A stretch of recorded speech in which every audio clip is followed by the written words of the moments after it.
Okay, guys. So what I do here from the morning takeaways, I just pose one or two questions on what do you call in the objective type. You just type your answers on the chat box. So you please do reply for that, so that we come to know that you are on the track. So I just pose here one or two questions on the topic of the each and everything whatever we discussed. దాంట్లోంచి నీకు answer yes అయితే yes అని type చేయండి, Y అయితే Y అని type చేయండి. ఆ రకంగా వీ కెన్ అండర్స్టాండ్ దట్ ఈ బేసిక్ ఫండమెంటల్స్ రిసీవ్ అయినాయా లేవా అన్నది ఒక క్లారిటీ వస్తుంది. Okay, so be ready for that. My first thing ఏంటంటే అల్గారిథమ్ క్యారెక్టరిస్టిక్స్లో లేదా ప్రాపర్టీస్లో we all you know that definiteness అన్నది ఒక ప్రాపర్టీ. డెఫినెట్నెస్ మీనింగ్ ఏంటి? What you mean by definiteness? Definiteness యొక్క మీనింగ్ ఏంటి అంటే డెఫినెట్నెస్ లో అల్గారిథంలో Sir, is that any screen sharing is doing, sir? Sharing, sir, right now? No, sir. No, sir. We are just recalling that. Yeah. Please carry on, sir. Thank you. Yeah. So, friends, whatever you understood that. So, I just put here few things. Based on that, you just let me know whether you are able to understood that or not. So, my requirement ఏంటంటే definite అనే దాంట్లో ప్రతి step కూడా అల్గారిథంలో clear గాను అన్అంబిగస్ గాను ఉండాలి. అది first option. Please listen. ప్రతి స్టెప్ చాలా క్లియర్ గా అన్అంబిగస్ గాను ఉండాలి. అది మీనింగ్ ఆఫ్ ద డెఫినెట్నెస్. లేదా ప్రతి స్టేట్మెంట్ ని పెన్ అండ్ పేపర్ తోటి ప్రూవ్ చేయాలి. అది definiteness. What is the meaning of the definiteness? Either you wanted go for the A or you wanted go for the B. Definiteness meaning ఏంటి? Is it being a every statement should be clear and unambiguous? Is it yes or no?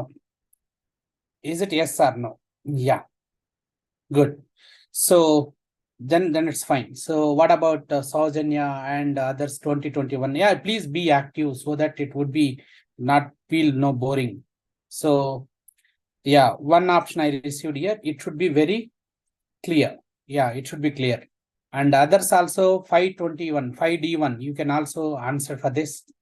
And others, whoever is sitting in the class also can answer to this. So what do you mean by here definiteness? So in examination also, there is a part A low. I seen this question in the part A. Explain the definiteness of an algorithm. So part A, they will be asking like that. So similar way, what do you mean by effectiveness? Anyone can say that in one word. What do you mean by effectiveness? Effectiveness.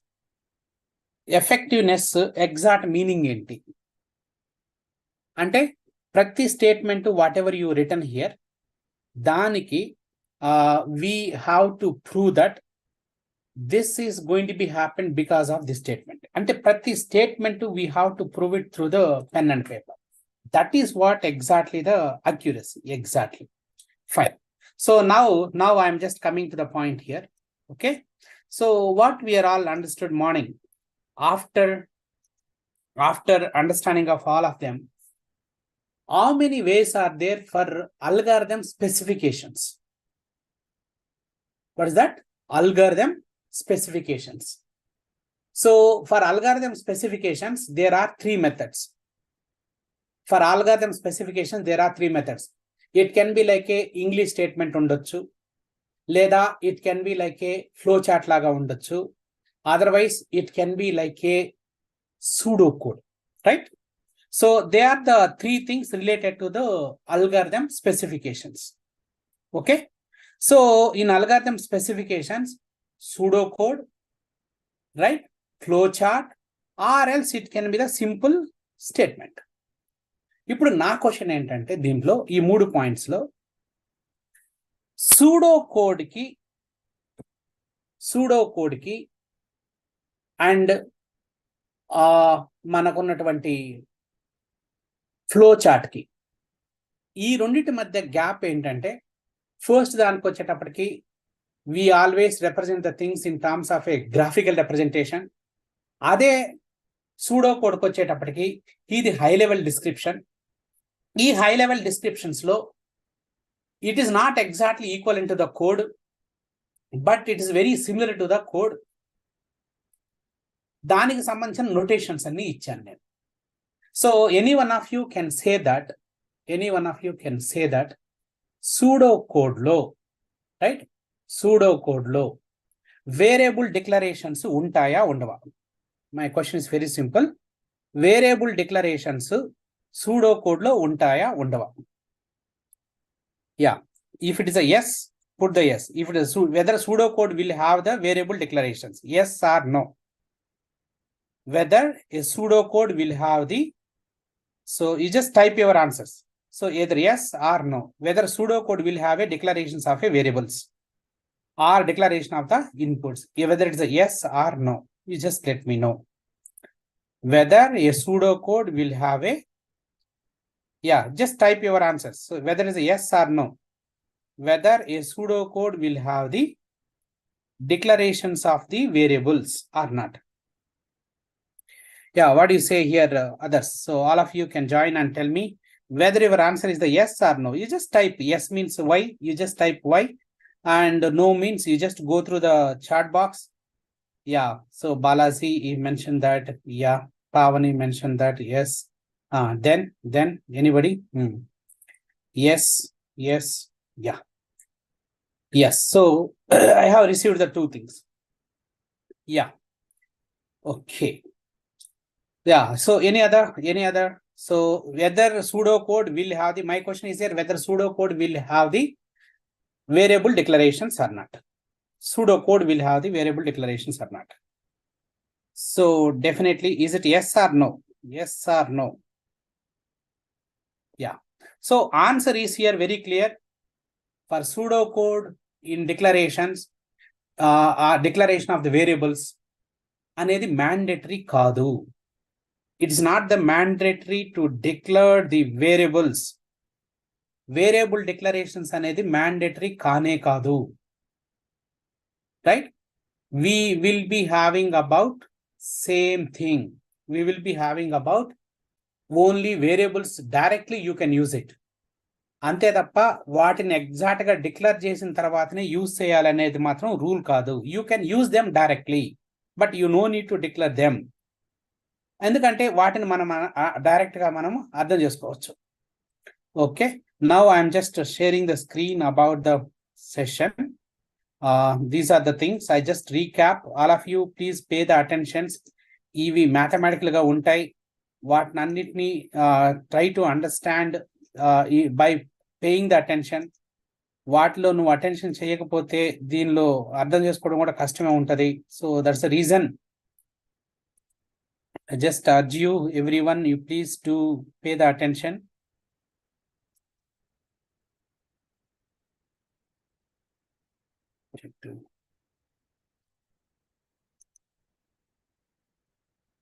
Yeah, so I just share with you the screen what I said in the morning, just for a while. Then directly I will go through that.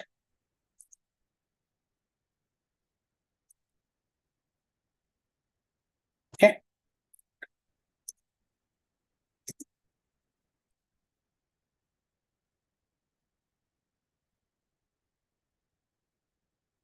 Yeah. So guys, morning what we have seen here, this is the first thing we have done it like a property parts we have seen it. So if you look at here, he is the one who derived the concept of the algorithm. Algorithm అనే పదాన్ని introduce చేసిన వాళ్ళే Abu Jafar Mohammed. So this was not in the computer era. It was held in the 18th century itself, not in the current era. In 18th century itself, algorithm ane padam is a Persian author, he was a great mathematician. He was introduced this term here first. After that, as I mentioned, these are the 5 properties of an algorithm. So ఈ 5 properties గురించి కూడా మనం discuss చేసాం. ఫైనైట్నెస్ అంటే limited number of స్టెప్లు ఉండాలి, అంటే there should be some ఫైనైట్నెస్. డెఫినెట్నెస్ ఉండాలి, clear గా ఉండాలి, అన్అంబిగస్ గా ఉండాలి. ఎవ్రీ స్టేట్మెంట్ కూడా పెన్ అండ్ పేపర్ తో ప్రూవ్ చేయాలి. ప్రాబ్లంలో కెన్ బి అల్గారిథం ఇన్పుట్స్ 1 కానీ 0 లేదా అంతకన్నా ఎక్కువైనా ఉండొచ్చు. But every algorithm should have a output ఉండాలి. So they are the properties we have done it. Now whatever I wrote here, you just see. ఇక్కడ అల్గారిథమిక్ మనం ఇచ్చిన ఫస్ట్ స్టెప్ లో స్పెసిఫికేషన్స్ లో we all can write an algorithm as a statement అన్నాను. So నిన్న morning start చేసినప్పుడు we can write as a statement. ఇక్కడ చూడండి, ఇక్కడ 2 నంబర్స్ యొక్క జీసీడీ కావాలి, common the greatest common divisor కావాలి. దీనికి కావాల్సిన స్టెప్పులన్నీ I have written as a step 1, get 2 numbers m and n. చూడండి, అంటే అదే అంటున్నాను నేను. సూడో కోడ్ రాయడం నీకు కష్టమైతే ఎగ్జామినేషన్లో దాన్ని అలా వదిలేయొద్దు. దాని బదులు మీరు స్టెప్పులు రాయండి, అది కూడా అల్గారిథమే. సో ఇది ఎక్కడ వస్తుంది? అల్గారిథం యొక్క స్పెసిఫికేషన్లు 3 రకాలుగా ఉంటే ఏం రకాలు? ఒకటేమో స్టేట్మెంట్ లాగా ఉండొచ్చు, ఫ్లో చార్ట్ లాగా ఉండొచ్చు, లేదా సూడో కోడ్ కింద ఉండొచ్చు.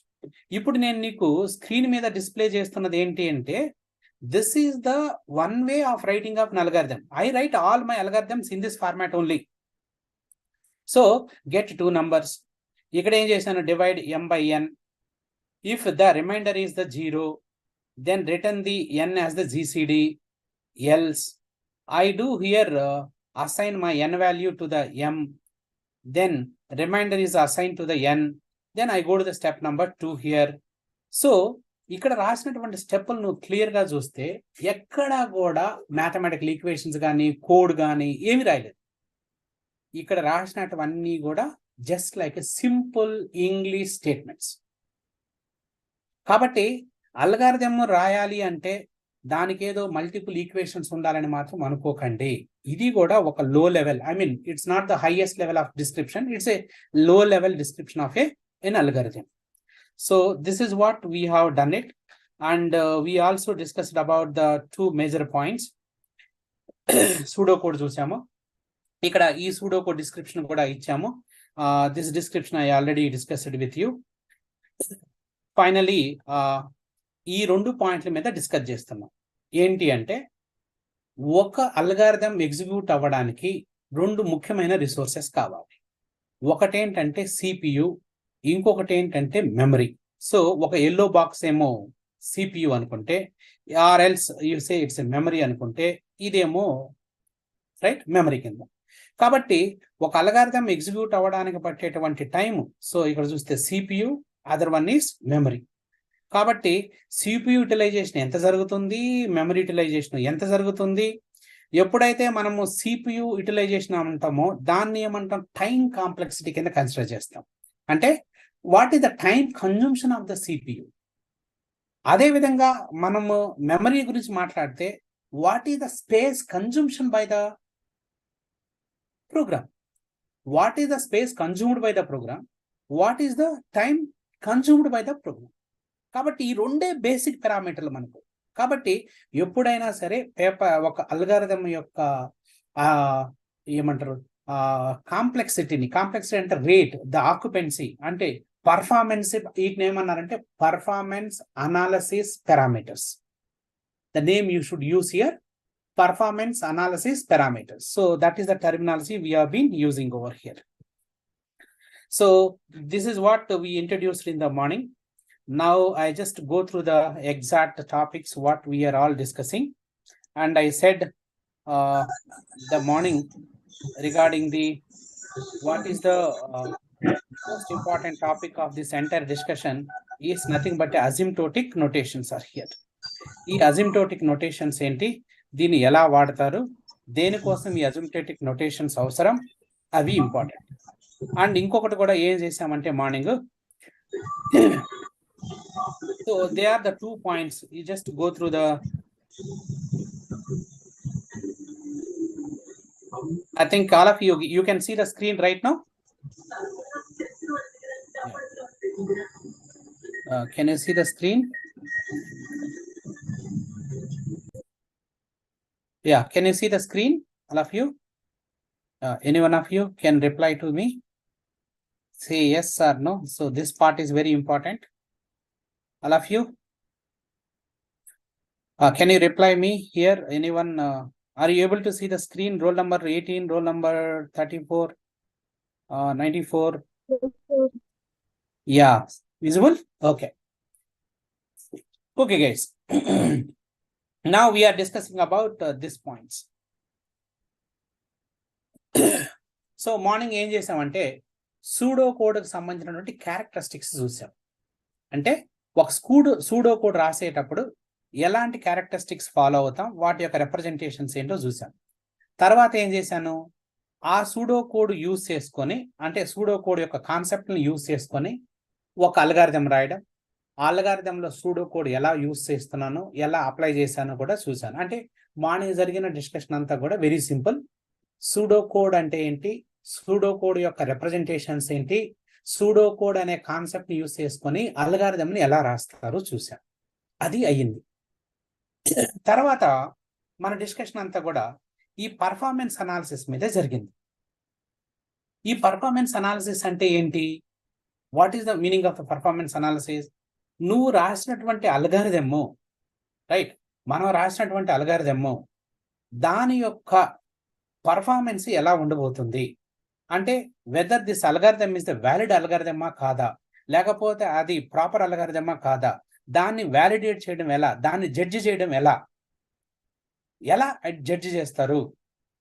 జనరల్గా మనం ఏం చేస్తామంటే 90% అంతా కూడా, అంటే ఒక టిపికల్ ప్రోగ్రామర్గా మనం ప్రోగ్రామ్ రాసినప్పుడు రాసినటువంటి అల్గారిథంకి కరెక్ట్ జాబ్ చేస్తుందా లేదా, అంటే ఇచ్చిన ఇన్పుట్లకి కరెక్ట్ అవుట్పుట్లు వస్తున్నాయా లేదా, లేకపోతే నువ్వు రాసినటువంటి ప్రోగ్రాము ఇచ్చినటువంటి ఇన్పుట్లకి లేదా టెస్ట్ కేసులు 1, 2, 3, 4 నువ్వు ఒక 5-6 టెస్ట్ కేసులు ఇచ్చావు అనుకోండి, ఆ 5-6 టెస్ట్ కేసులకి అన్నిటి కూడా ఇది కరెక్ట్గా టర్మినేట్ అవుతుందా లేదా, కరెక్ట్గా అనుకున్న రిజల్ట్ వస్తుందా లేదా అనేది మాత్రమే మన వైపులో మనం చెక్ చేసేటువంటిది.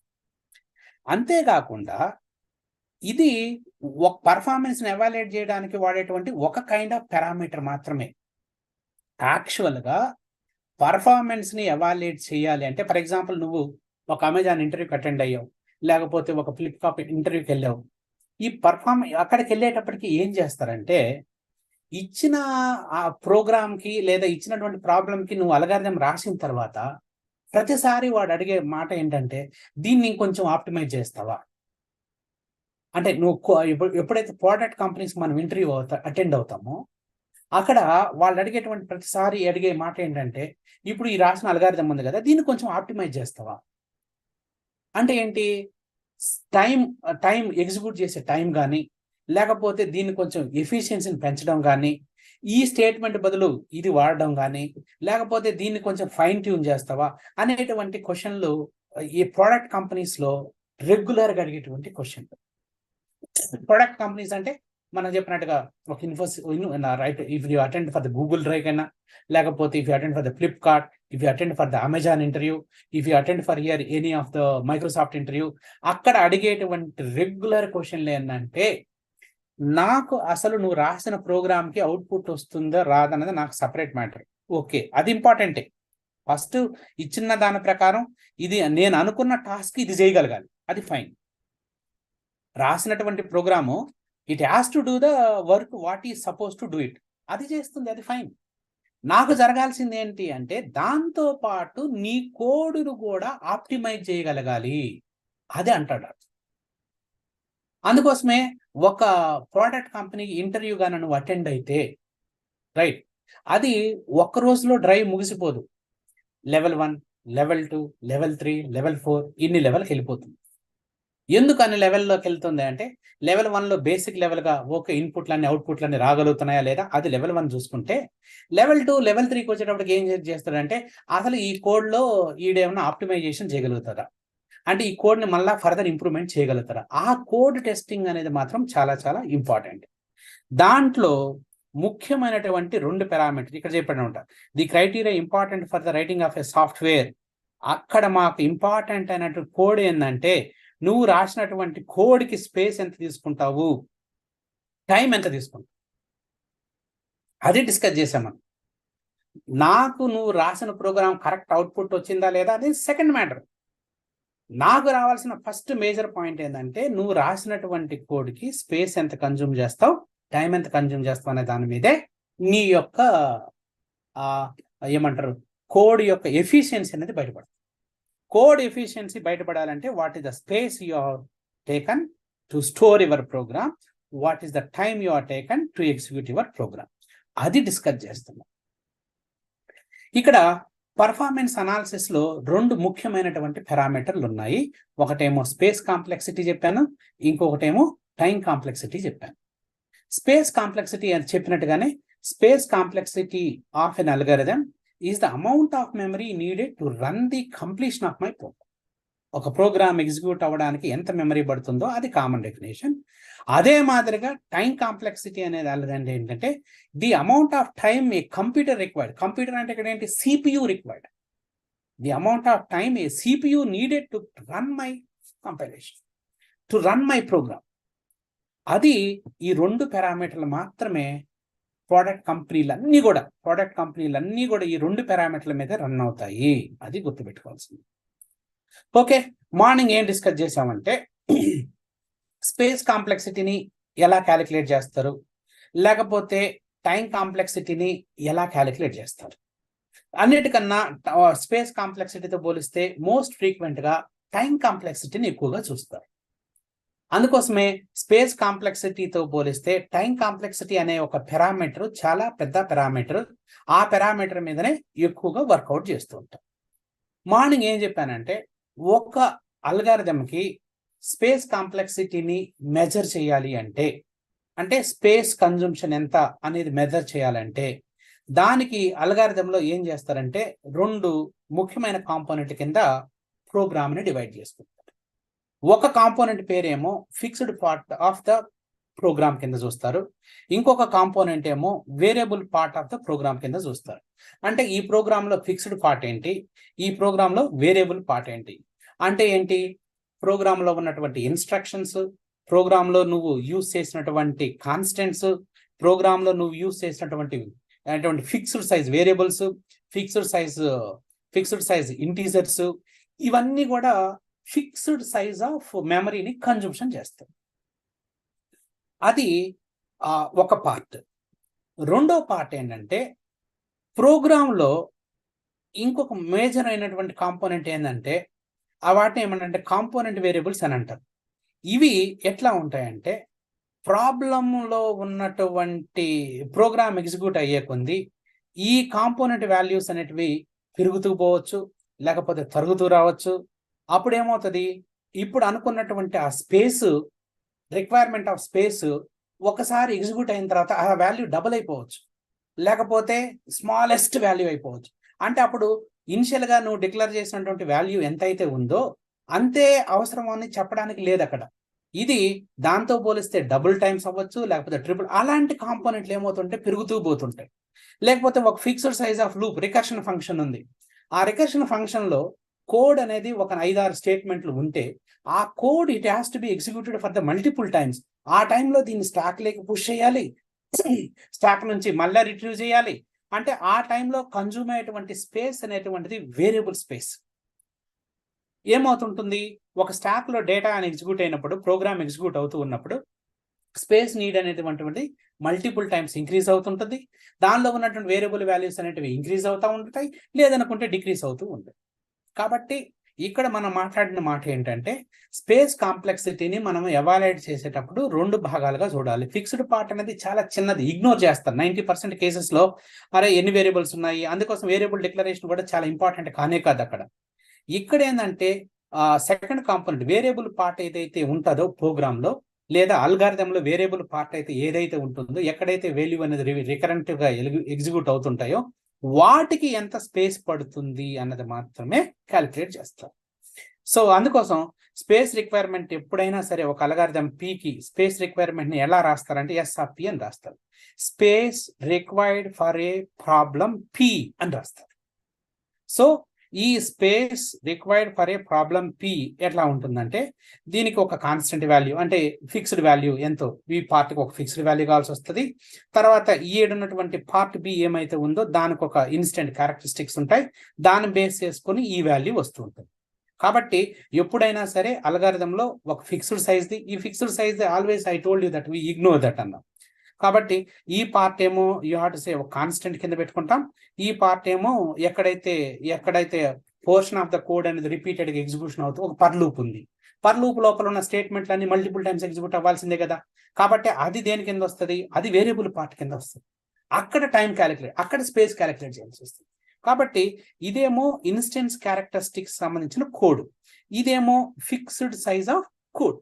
ఆ రకంగా స్పేస్ కాంప్లెక్సిటీని క్యాలిక్యులేట్ చేస్తారు. ఎగ్జామినేషన్లో వాడు అదే అడుగుతాడు, ఇది డైరెక్ట్ క్వశ్చన్. ఇంకా పర్ఫార్మెన్స్ అనాలిసిస్ గురించి షార్ట్ నోట్స్ రాయండి అంటే ఇక్కడ నుంచి స్టార్ట్ చేసుకోవాలి, ఈ 2 భాగాలు రాసుకోవాలి. ఇప్పుడు దానికి ఒక ఎగ్జాంపుల్ పెట్టాం. ఏం ఎగ్జాంపుల్ పెట్టారో చూద్దాం. ఇప్పుడు దీంట్లో చూస్తే ఈ ఏఈ కూడా ఇక్కడ రిపిటేటివ్గా ఎగ్జిక్యూట్ అయ్యేటివే కానే కాదు. ఇక్కడ ఏం చేశానంటే ఒక ఎక్స్ప్రెషన్ ఉంది, ఈ ఎక్స్ప్రెషన్ నేను ఎవాల్యుయేట్ చేస్తున్నాను. We're evaluating the direct value of this expression. ఇది ఏది కూడా రికర్షన్ కాదు, ఒక్కసారిగా ఈ వాల్యూని క్యాలిక్యులేట్ చేయాలి, రిటర్న్ చేసేయాలి. అంటే ఏంటి, nothing is a no for loop here, there is no while loop here, there is no do while loop here. దానికి ఏది కూడా ఇక్కడ స్పేస్ స్పెండ్ చేయాల్సిన పని లేదు. ఇదంతా ఫిక్స్డ్ సైజ్, ఇదంతా కూడా ఫిక్స్డ్ సైజ్. కానీ ఫిక్స్డ్ సైజ్ వాల్యూని కూడా మనం ఎప్పుడు పెద్ద పరుచుకోం. కాబట్టి ఈ ఎస్పీ అనేది ఏంటంటే ఇన్స్టెన్స్ క్యారెక్టరిస్టిక్, అంటే like for loop program kind of part ఉంటే దాన్ని కన్సిడర్ చేస్తాం. అది లేనే లేదు కాబట్టి ఈ వాల్యూ 0. అల్టిమేట్గా ఈ ప్రోగ్రామ్ బట్టే స్పేస్ అంతా అది ignorable. What will do here, that is ignorable. We don't care about the space what is required for it. So అదే విధంగా ఫర్ ఎగ్జాంపుల్ దీనికి చూస్తే ఇప్పుడు ఈ ప్రోగ్రామ్ కూడా ఇచ్చాను ఒక ఎగ్జాంపుల్. ఈ ప్రోగ్రామ్ బట్టే స్పేస్ ఎంత అని అంటే ఈ ప్రోగ్రాంలో నేను చెప్పిన ఏంటి, 2 భాగాలు ఉన్నాయి. ఒక భాగం ఏమో ఫిక్స్డ్ పార్ట్ ఉంది, ఒక భాగం ఏమో వేరియబుల్ పార్ట్ ఉంది. ఎక్కడ వేరియబుల్ పార్ట్ ఉంది, ఈ పార్ట్ మాత్రమే వేరియబుల్. అంటే this is the instance characteristic. ఈ క్యారెక్టర్ స్క్రీన్ మీద నేను ఏవైతే చూపిస్తున్నానో అది ఇన్స్టెన్స్ క్యారెక్టర్స్. ఇది మాత్రమే మల్టిపుల్ టైమ్స్ ఎన్నిసార్లు ఎగ్జిక్యూట్ అవ్వాలి, n టైమ్స్ ఎగ్జిక్యూట్ అవ్వాలి ఈ పర్ లూప్ మొత్తం. సూడో కోడ్లో మనకు తెలుసు కదా, సూడో కోడ్లో పర్ లూప్ ఎన్నిసార్లు ఎగ్జిక్యూట్ అవ్వాలి అని అంటే 1 నుంచి n టైమ్స్ ఎగ్జిక్యూట్ చేయాలి. That's what the format of the per loop. ఈ పార్ట్ ఇన్స్టెంటెన్స్ క్యారెక్టరిస్టిక్స్ కింద వస్తుంది. ఇక్కడ మనం ఏం చేస్తున్నాం, ఇది n టైమ్స్ ఎగ్జిక్యూట్ చేయాలి. తర్వాత ఎన్ని కాన్స్టెంట్లు వాడుతున్నాను ఇక్కడ, n అనేది ఒక కాన్స్టెంట్, తర్వాత s అనేది ఒక కాన్స్టెంట్, అదేవిధంగా a అనేది కూడా వాడుతున్న లెక్క ప్రకారం ఇది ఒక వేరియబుల్ కాన్స్టెంట్. అంటే 3 వేరియబుల్స్ వాడుతున్నాము. ఇది మాత్రం n టైమ్స్ ఎగ్జిక్యూట్ అవుతుంది. కాబట్టి ఇదంతా ఎంత స్పేస్ కన్జ్యూమ్ అవుతుందంటే దీనికి సంబంధించి ఇది ఒక స్టేట్మెంట్ అయినప్పటికీ ఎన్ టైమ్స్ ఎగ్జిక్యూట్ కావాలి, n+n అయింది. ఇక్కడ ఉన్నటువంటి 3 వేరియబుల్స్ ఉన్నాయి కాబట్టి n, i, s ఈ మూడిటి కలిపి ఇక్కడ ఏం రాస్తుందంటే each one is got here ఈ 3 పెట్టుకున్నాం. ఆ రకంగా the space consumption of this entire program is here ఇది అవుతుంది అని రాస్తాం. కాబట్టి ఎగ్జామ్కి వచ్చేటప్పటికి మాత్రం దాని డెఫినేషన్ రాయాలి, దానికి సంబంధించిన 2 ఎగ్జాంపుల్స్ రాయాలి. ఆ రకంగా ఈ స్టేట్మెంట్ మనం క్లోజ్ చేయొచ్చు. Okay, that is all about the space. ఇప్పుడు మనం ముఖ్యంగా మాట్లాడుకోవాల్సింది ఏంటంటే టైం కాంప్లెక్సిటీ గురించి మాట్లాడు. స్పేస్ కాంప్లెక్సిటీ గురించి ఎక్కువగా ఫోకస్ చేసినా చేయకపోయినా టైం కాంప్లెక్సిటీ గురించి మాత్రం మాట్లాడు. అంటే ఒక ప్రోగ్రామ్ ఎగ్జిక్యూట్ అవ్వడానికి కావాల్సినటువంటి టైం కాంప్లెక్సిటీ ఎంత టైం పడుతుంది అనేది 2 ముఖ్యమైన భాగాలు ఉంటాయి. ప్రతి ప్రోగ్రామ్ని మనం ఏం చేస్తాం? ఫస్ట్ కంపైల్ చేస్తాం, తర్వాత ఏం చేస్తాం? ఎగ్జిక్యూట్ చేస్తాం. అయితే ప్రతిసారి ప్రోగ్రామ్ కంపైలేషన్ జరగాలి, కంపైలేషన్ ఫాలోడ్ బై ఎగ్జిక్యూషన్ జరుగుతుంది. అయితే కంపైలేషన్ అనేది ప్రతిసారి చేయం. Always we are going to be execute the program without recompilation. Compilation ఒకసారి ట్రాన్స్లేషన్ అయిపోతే దాన్ని మళ్ళీ చేయాల్సిన పని లేదు. ఫస్ట్ టైం మాత్రమే కంపైలేషన్ చూస్తాం. అందుకని కంపైలేషన్ పట్టేటువంటి టైం ఏమైతే ఉంటుందో దాన్ని అసలు కౌంట్ కింద తీసుకోం. దేని కౌంట్ కింద కన్సిడర్ చేస్తాం? అసలు ప్రోగ్రాము ఎగ్జిక్యూట్ అవ్వడానికి యాక్చువల్ రన్ టైం ఎంత, ప్రోగ్రామ్ ఎగ్జిక్యూట్ అవ్వడానికి కావాల్సినటువంటి యాక్చువల్ రన్ టైం ఎంత, అది ఇంపార్టెంట్. మనం ఆ రన్ టైం అనేది ఎట్లా తెలుస్తుంది? ఆ రన్ టైం అనేది ఎలా తెలుస్తుంది అంటే అసలు ఈ ప్రోగ్రాంలో ఎన్ని ఆపరేషన్లు జరుగుతున్నాయి అన్నది ఇంపార్టెంట్. ఆ ఈచ్ ఆపరేషన్ ఏమంటామంటే స్టెప్ అని అంటాం అన్నమాట. సో మనము కంపైలేషన్కి బట్టే టైంని ఇగ్నోర్ చేస్తాం. ఇంకొకటి ఏంటంటే ముఖ్యంగా రన్ టైంనే కాన్సన్ట్రేట్ చేస్తాం. అసలు ఎంత టైం పడుతుంది రన్ టైం అవడానికి అని అంటే దాన్ని తెలుసుకోవాలి అంటే ఫస్ట్ ఆఫ్ ఆల్ నువ్వు రాసినటువంటి ప్రోగ్రాంలో ఎన్ని ఆపరేషన్లు జరుగుతున్నాయి, ఎన్ని ఆపరేషన్లు జరుగుతాయి. ఒక్కొక్క ఆపరేషన్కి ఒక్కొక్క స్టెప్ కింద కన్సిడర్ చేస్తారు. 10 ఆపరేషన్లు జరుగుతున్నాయి అనుకోండి ప్రోగ్రాంలో, అప్పుడు అది 10 స్టెప్పులు జరుగుతున్నట్టు. ఒక్కొక్క స్టెప్కి ఇంత అమౌంట్ ఆఫ్ టైం పడుతుంది. ఆ అమౌంట్ ఆఫ్ టైంని ఈ నంబర్ ఆఫ్ ఆపరేషన్ని మనం మల్టిప్లై చేసుకుంటే రైట్. ఇప్పుడు అదే అంటున్నాం. ఇప్పుడు ఫర్ ఎగ్జాంపుల్ నా దగ్గర ఉన్నటువంటి ప్రోగ్రామ్ స్టెప్లో ఈ ప్రోగ్రామ్ స్టెప్స్లో ఈ టీపీ కింద రాశాం. అంటే ఒక్కొక్క స్టెప్కి ఇంత టైం పడుతుంది, మొత్తం కలిపి ఇన్ని స్టెప్పులు ఉన్నాయి. అప్పుడు ఏం చేస్తాం? వాటిని యొక్క మల్టిప్లై చేసుకుంటాం. కాబట్టి ఇప్పుడు మనం చేయ పని ఏంటంటే టైం ఎంత కావాలి ఈ ప్రోగ్రామ్ పీకి అంటే ఇప్పుడు now onwards we write it as a T of P అని రాస్తాం. T of P is representing what here? Time required for the problem, for the solving of the problem P. That's the TP. అదే SP ఏంటి? Space required for the problem P. ఇక్కడేమో T of P, time required for the problem P అని రాస్తాం. So ఇప్పుడు ఈ time complexity calculate చేసేటప్పుడు మనం ఏం చేసినామంటే బిఫోర్ బ్రేక్ ఒక ప్రాబ్లం తీసుకొని ఆ ప్రాబ్లంలో ఫస్ట్గా ఏం చేసాం? అరే steps, how many steps are required for execution అని ఒక కాలం పెట్టుకున్నాం. అది ఒక కాలం. తర్వాత కొన్ని బేస్ రూల్స్ వాడాం. ఏం రూల్స్? ఈ అల్గారిథంలో ఇలాంటి స్టెప్ ఉంటే ఇలాంటి ఆపరేషన్కి ఎన్ని స్టెప్పులు పడతాయి, ఇలాంటి ఆపరేషన్కి ఎన్ని స్టెప్పులు పడతాయి అంటే ప్రతి దానికి కూడా డిస్కషన్ జరిగింది. ఇక్కడ చూడండి ఈ స్లైడ్లో టైం కాంప్లెక్సిటీ నువ్వు క్యాలిక్యులేట్ చేసేటప్పుడు కామెంట్ లైన్కి ఏ దానికి కూడా ఏ ఒక్క కామెంట్ లైన్ కూడా స్టెప్ల కింద కన్సిడర్ చేయొద్దు. ఒక అల్గారిథంలో నువ్వు టైం కాంప్లెక్సిటీ క్యాలిక్యులేట్ చేసేటప్పుడు ఆ స్టెప్స్లో ఆ కామెంట్ లైన్స్ కూడా ఉంటాయి. కామెంట్ లైన్స్ ఉంటే వాటిని స్టెప్ల కింద కన్సిడర్ చేయొద్దు. ఆ స్టెప్లే 0 స్టెప్ల కింద కన్సిడర్ చేయండి. ఒక అసైన్మెంట్ స్టేట్మెంట్ కానీ ఉంటే నీ ప్రోగ్రాంలో ఆ అసైన్మెంట్ స్టేట్మెంట్ ఒక స్టెప్కి ఈక్వలెంట్ అవుతుంది. ఒక పర్ లూప్ గానే n టైమ్స్ ఎగ్జిక్యూట్ అయితే అది n స్టెప్స్ కింద ఎగ్జిక్యూట్ అవుతుంది. n స్టెప్స్ కింద కన్సిడర్ చేస్తాము. కానీ ఎగ్జిక్యూషన్ ఏమవుతుంది? n టైమ్స్ ఎగ్జిక్యూట్ చేయాలి, కానీ n+1 టైం కూడా ఎందుకు ఎగ్జిక్యూట్ చేయాల్సి వస్తుంది? ఆ కండిషన్ ట్రూనా కాదా తెలుసుకోవడం కోసం 1 more టైం ఎగ్జిక్యూట్ చేస్తేనే అవుతుంది. Even though as for the problem statement n times నువ్వు ఎగ్జిక్యూట్ చేయాలి, కానీ n+1 టైమ్స్ ఎందుకు ఎగ్జిక్యూట్ చేయాలంటే n+ లాస్ట్ స్టెప్ లో కూడా మళ్ళా ఎగ్జిక్యూట్ చేస్తే నా కండిషన్ అది n వాల్యూ కన్నా తక్కువైందా ఎక్కువైందా తెలుస్తుంది. అందుకని ఒక పర్ లూప్ n టైమ్స్ నువ్వు ఎగ్జిక్యూట్ చేయాలి అని అనుకుంటే దాంట్లో ప్రాసెసర్ బట్టే టైం ఎంత అంటే n+1 స్టెప్స్ పడుతుంది. Understand the point? n+1 number of steps పడుతుంది. కాబట్టి అది పర్ లూప్ అన్నా కానీ, వైల్ లూప్ అన్నా కానీ, రిపీట్ లూప్ అయినా కానీ, అక్కడ కూడా నువ్వు చూసుకోవాల్సింది ఏంటంటే పర్ లూప్ లో ఫస్ట్ థింగ్ ఏంటంటే కండిషన్ చెక్ చేసి స్టేట్మెంట్ ఎగ్జిక్యూట్ చేస్తాం. వైల్ లూప్ లో కూడా కండిషన్ ని చెక్ చేసి స్టేట్మెంట్ ఎగ్జిక్యూట్ చేస్తాం. కాబట్టి అక్కడ ఎప్పుడు కూడా ఏమవుతుంది, n+1 నంబర్ ఆఫ్ స్టెప్స్ చేయాల్సి వస్తాయి.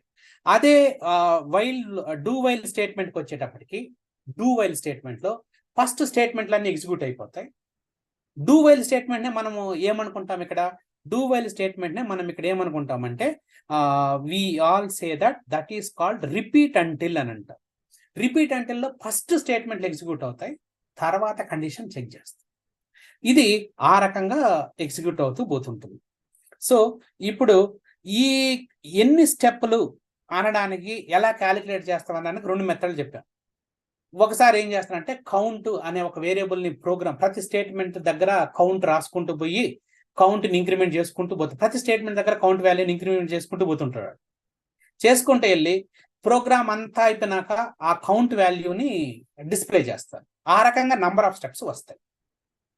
ఇంకొకసారి అది ఎట్లా ఉంటుందంటే కొంచెం కాంప్లెక్స్ గా ఉంటది కాబట్టి మాక్సిమం అందరం కూడా ట్యాబులర్ మెథడ్ ని మాత్రమే యూజ్ చేస్తాము. మనం అందరం కూడా ట్యాబులర్ మెథడ్ ని యూజ్ చేస్తాము.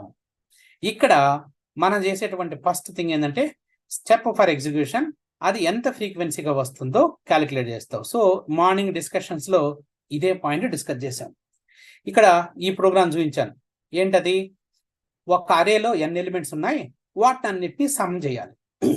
ఏంటది, దెర్ ఈస్ ఏ అరే విత్ n ఎలిమెంట్స్, వాటిని అన్నింటినీ మనము సమ్ చేయాలి. అది ప్రోగ్రామ్. దీనిలో రాసిన స్టెప్లు ఇక్కడ చూడండి. ప్రతి స్టెప్ కి ఏం రాశాడు, ఇది కౌంట్ అనేది ఇనిషియల్ గా 0 ఉంటుంది. ప్రతి స్టెప్ లో ఇప్పుడు ఈ మనకు టైం కాంప్లెక్సిటీ అంటే అర్థం ఏంటి, ఎన్ని స్టెప్పులు ఈ అల్గారిథంలో ఉన్నాయి అంటే ఎన్ని ఆపరేషన్లు ఈ అల్గారిథంలో ఉన్నాయి అనేది తెలుసుకోవడం మన ముఖ్యం. అదే టైం కాంప్లెక్సిటీ. ఈ అల్గారిథంలో ఎన్ని ఆపరేషన్లు ఉన్నాయి అని తెలుసుకోవడం, దాన్నే ఈ ఒక్కొక్క ఆపరేషన్ మనం ఏమనుకుంటున్నాం, కౌంట్ అంటున్నాం. కాబట్టి ఫస్ట్ ఆపరేషన్ ఏం జరుగుతుంది, ఇక్కడ జరుగుతున్న మొట్టమొదటి ఆపరేషన్ అసైన్మెంట్ ఇనిషియల్ గా. కాబట్టి ఇది ఒక ఆపరేషన్ కింద కౌంట్ చేశాను నేను. తర్వాత ఏం చేస్తున్నాం మనం, ఇది కూడా ఒక ఆపరేషన్. ఈ ఆపరేషన్ అనేది చూడండి, ఈ ఆపరేషన్ ఎన్నిసార్లు జరిగితే అన్నిసార్లు ఈ కౌంట్ ఎగ్జిక్యూట్ అవుతా పోతుంది. ఇక్కడ అంటే ఇక్కడ ఏం జరుగుతుందంటే ఫస్ట్ ఉన్నట్టు ఎలిమెంట్ ని ఒక టెంపరరీ వేరియబుల్ 0కి యాడ్ చేసుకొని, తర్వాత ప్రతి ఎగ్జిక్యూట్ అయిన దాని కొంత ఈ ఫస్ట్ ఎలిమెంట్ ని సెకండ్ ఎలిమెంట్ తోటి, సెకండ్ ఎలిమెంట్ వచ్చిన తర్వాత రిజల్ట్ వచ్చిన తర్వాత థర్డ్ ని తీసుకుంటున్నాం, థర్డ్ మొత్తం 3 యాడ్ చేసిన తర్వాత ఫోర్త్ ఎలిమెంట్ ఇస్తున్నాం. అంటే ఇక్కడ నువ్వు రాసినటువంటి ప్రతి స్టెప్ కి కూడా కౌంట్ పెట్టుకుంటూ పోయాడు ఇక్కడ. ఆ రకంగా మొత్తం ఈ ప్రోగ్రామ్ ఎగ్జిక్యూట్ అయ్యేటప్పటికి నువ్వు కౌంట్ వాల్యూని కానీ డిస్ప్లే చేస్తే, మొత్తం ఆపరేషన్ కౌంట్ వాల్యూని కానీ డిస్ప్లే చేస్తే, అప్పుడు మొత్తం దీంట్లో ఎన్ని ఆపరేషన్ జరిగినాయో ఆ కౌంట్ లో ఉంటుంది. అది that is the one way of determining number of operations happened inside the algorithm. అర్థమైన పాయింట్, ఒక అల్గారిథం లోపల ఎన్ని నంబర్ ఆఫ్ ఆపరేషన్స్ జరిగాయి అని తెలుసుకోవడం కోసం ఒక వేరియబుల్ కౌంట్ పెట్టి చేస్తారు. ఇంకొకటి ఏం చెప్పానంటే ఇది ఒకటి, దాని బదులు మనం అందరం కూడా వి యూస్ టేబుల్ మెథడ్ ని యూజ్ చేస్తారు. They all use the table method. ఈ టేబుల్ మెథడ్ లో ఎలా చేస్తారు అన్నది we're discussing right now. How do we do the table method? ఈ టేబుల్ మెథడ్ లో సేమ్ అల్గారిథమే. ఇక్కడ చూడండి, what I did here, this is the algorithm. ఈ అల్గారిథంలో ప్రతి స్టేట్మెంట్ కూడా క్లియర్ గా రాసుకున్నాం. అంటే అల్గారిథంలో ఉన్నటువంటి స్టెప్లు, స్టెప్ 1, 2, 3, 4 అన్ని రాసాం. ఇప్పుడు ఈడ ఏం చేస్తానంటే ఒక కాలం ఏమో స్టెప్స్ ఫర్ ఎగ్జిక్యూషన్, తర్వాత ఎంత ఫ్రీక్వెన్సీగా జరుగుతుంది, తర్వాత ఈ రెండింటిని కలిపి సమ్ చేస్తున్నాను ఇక్కడ. Now you see the point. ఎప్పుడైతే టైం కాంప్లెక్సిటీ క్యాలిక్యులేట్ చేస్తామో ఫస్ట్ ఆఫ్ ఆల్ ఈ రెండింటిని పట్టుకోమన్నాను. కామెంట్లు ఉంటే అవి 0 స్టెప్లు, అసైన్మెంట్ స్టేట్మెంట్కి 1 స్టెప్, పర్ లూప్ కానీ ఎగ్జిక్యూట్ అయితే n టైమ్స్ అయితే n స్టెప్స్. ఆ రకంగా బేసిక్ రూల్స్ అవి, దాన్నే ఇక్కడ అప్లై చేస్తున్నాం. ఇక్కడ చూడండి, కామెంట్ లైన్తో పాటు దీనికి కూడా ఏది బ్రేస్లు, ఇవి కూడా ఏం ఎగ్జిక్యూట్ కావు. ఇవన్నీ కూడా ఏంటంటే ఇదొక కాంపౌండ్. సో ఈ కాంపౌండ్లో దీనికి ఏంటంటే ఓపెన్ బ్రేస్కి కూడా ఏం ఎగ్జిక్యూట్ కాదు. ఎగ్జిక్యూట్ కానిది ఏదైనా ఉంది అంటే సపోజ్ కామెంట్ లైన్స్ ఉన్నాయి, కామెంట్ లైన్స్ అసలు ఎగ్జిక్యూట్ కావు. కంపైలేషన్ టైంలోనే ఆ కామెంట్ లైన్ అంటే అవన్నీ కూడా ఇగ్నోర్ అయిపోతాయి. We never execute about the comment lines. కాబట్టి దానికి బట్టి టైం ఎంత అంటే 0. అదేవిధంగా ఈ బ్రేసెస్ ఉంది, ఈ బ్రేసెస్ అసలు టైమే పట్టదు. And it's a function name, we just read it, we don't perform any operation for it. కాబట్టి ఈ ఫస్ట్ స్టేట్మెంట్ రీడ్ చేయడమే మెయిన్. కాబట్టి ఇది నేమ్ ఆఫ్ ద ఫంక్షన్. కాబట్టి దీనికి బట్టే టైం ఏంటి అంటే స్టెప్స్ ఏంటి, ఆపరేషన్ ఏం జరుగుతుంది అంటే operation nothing is happening here. ఇక్కడ కూడా ఆపరేషన్స్ నథింగ్ ఈస్ హ్యాపెనింగ్. ఇక్కడ ఒక ఆపరేషన్ జరుగుతుంది. మళ్ళీ ఇక్కడ ఏం ఆపరేషన్ జరుగుతుంది, 0 వాల్యూని నేను ఎస్ అనే వేరియబుల్లో అసైన్ చేస్తున్నాను. అంటే my S value going to B 0 now. అంటే ఇది ఒక అసైన్మెంట్ ఆపరేషన్. కాబట్టి అసైన్మెంట్ స్టేట్మెంట్కి 1 స్టెప్ కదా, ఇది 1 స్టెప్లో జరుగుతుంది. ఇప్పుడు ఇది ఫర్ లూప్. ఇది స్టేట్మెంట్ ఏమో ఒకటే, స్టేట్మెంట్ మాత్రం ఒకటే, కానీ ఫ్రీక్వెన్సీ ఏంటి, ఎన్నిసార్లు ఎగ్జిక్యూట్ అవుతుంది అంటే n+1 టైమ్స్ ఇది ఫ్రీక్వెన్సీ కింద జరుగుతుంది. ఆ తర్వాత ఇది n టైమ్సే ఎగ్జాక్ట్లీ. ఎందుకు, ఈ పర్ లూప్ 1 దగ్గర నుంచి స్టార్ట్ అయితే n టైమ్స్ ఈ లోపల కూడా ఎగ్జిక్యూట్ అవుతుంది. ఇది ఎప్పుడు ఫెయిల్ అవ్వాలి, కండిషన్ చెక్ చేసిన తర్వాత ఫెయిల్ అయిపోతుంది, రైట్? ఎప్పుడైతే అది చెక్ అంటే ఒక ఎక్స్ట్రా స్టెప్ అనేది దీనికి వస్తుంది, కాబట్టి ఎప్పుడైతే ఒక పర్ లూప్ అనేది నీకు ప్రోగ్రామ్ లో ఉంటే, వాడు ఎగ్జామినేషన్ లో రేపు పొద్దున ఈ ప్రోగ్రామ్ ఇచ్చి ఈ ప్రోగ్రామ్ కి టైం కాంప్లెక్సిటీని క్యాలిక్యులేట్ చేయండి అని అడగచ్చు, రైట్? టైం కాంప్లెక్సిటీని క్యాలిక్యులేట్ చేయండి అని అన్నాడు అంటే డైరెక్ట్ గా నువ్వు చేయాల్సిన పని ఏంటంటే ఇక్కడ స్టెప్స్ ఫర్ ఎగ్జిక్యూషన్ ఎంత, ఫ్రీక్వెన్సీ ఎంత, పర్ లూప్ కి ఎప్పుడైనా సరే ఇది n+1, ఒక పర్ లూప్ ఉంటే ఇది, ఇంకొక పర్ లూప్ ఉన్నా కూడా సేమ్ వాల్యూస్. దెన్ అదే విధంగా అండ్ ఈ +1లు -1ల గురించి వరీ కావాల్సిన పని లేదు. ఎందుకంటే we never consider in a time complexity ఈ కాన్స్టెంట్ వాల్యూస్ అసలు ఎప్పుడు కూడా పిక్చర్లోకి తీసుకోము అసలు. కాబట్టి యూ డోంట్ బాదర్ అబౌట్ ఇది ఎగ్జాక్ట్లీ 1 ఎగ్జాక్ట్లీ 2 అనేది నీకు సంబంధం లేదు. But why, because at end result we are going to be just bothering about only the equation or only function is important for us. So ఇక్కడ ఫ్రీక్వెన్సీ రాశాను, ఇక్కడ frequency రాసిన తర్వాత టోటల్గా ఏమేమి వచ్చాయో చూసాం. సో ఇది ఇన్ని టైమ్స్ ఎగ్జిక్యూట్ అవుతుంది, ఇది కూడా అన్నిసార్లు ఎగ్జిక్యూట్ అవుతుంది. ఫైనల్గా ఈ వాల్యూని రిటర్న్ చేస్తాం, ఒక టైం ఇది ఒకసారి ఎగ్జిక్యూట్ అవుతుంది. ఇక్కడ టోటల్ రాశాను, ఏం రాశాను చూడండి, ఇది ఏమో 0 టైమ్స్, ఇది 0 టైమ్స్, ఇది 1 టైం. సో ఫైనల్గా if I submit up 2 n's ఉన్నాయి, కాబట్టి ఇది 3 1లు ఉన్నాయి +3 it is. So ultimately this is the 2n+3 is the time complexity, not time complexity. We'll say that number of steps we require to this. Number of steps we require for this. So that is what always we are doing. The time complexity antene total number of steps we required to be executed by the computer. That is what you written here. కాబట్టి examination లో నీకు ఇలాగే programme ఉండొచ్చు, ఆ programme ఉన్నప్పుడు కూడా వీటి యొక్క క్యాలిక్యులేషన్స్ చేయాలి. ఇది ఇంకొక example. Now I'm just going to the one more simple example here. Matrix addition చేద్దాం. Look at this matrix addition. ఈ matrix addition లో ఈ ఫ్రీక్వెన్సీని ఎలా క్యాలిక్యులేట్ చేస్తాడో చూద్దాం. మ్యాట్రిక్స్ అడిషన్లో ఏమున్నాయి, 2 మ్యాట్రిక్స్ ఉన్నాయి. ఆ 2 మ్యాట్రిక్స్ ఏంటంటే ఏ అనేది ఒక matrix, sorry you have to do about A అనేది ఒక మ్యాట్రిక్స్, బి అనేది ఒక matrix. A matrix B matrix should be added, result should be kept in the matrix number C. ఈ మ్యాట్రిక్స్ సైజెస్ ఎంత అంటే m × n. Understood? Matrix size ఏమో m × n and there are 2 matrices, matrices 1, matrices A, matrices B. ఆ రెండింటిని add చేసి మనము సిలో store చేయాలి. ఎవరైనా సరే మ్యాట్రిక్స్ అడిషన్ కోసం ఏం చేస్తాం? We are all will write here this simple code, right? we write about this simple code here. So definite గా ఒక మ్యాట్రిక్స్ ని బిల్డ్ చేయాలి అంటేనే దానిలో కంపల్సరీ 2 పర్ లూప్స్ వాడాల్సిందే కదా. ఇక్కడ మనకేమున్నాయంటే 2 పర్ లూప్లు ఉన్నాయి. ఎందుకు అంటే this is the one matrix, this is about the row I and column J element. అదేవిధంగా row I column J element. అంటే ఇక్కడ చూస్తే ఇక్కడ exact operation you forget it. మనకు కావాల్సింది ఏంటి?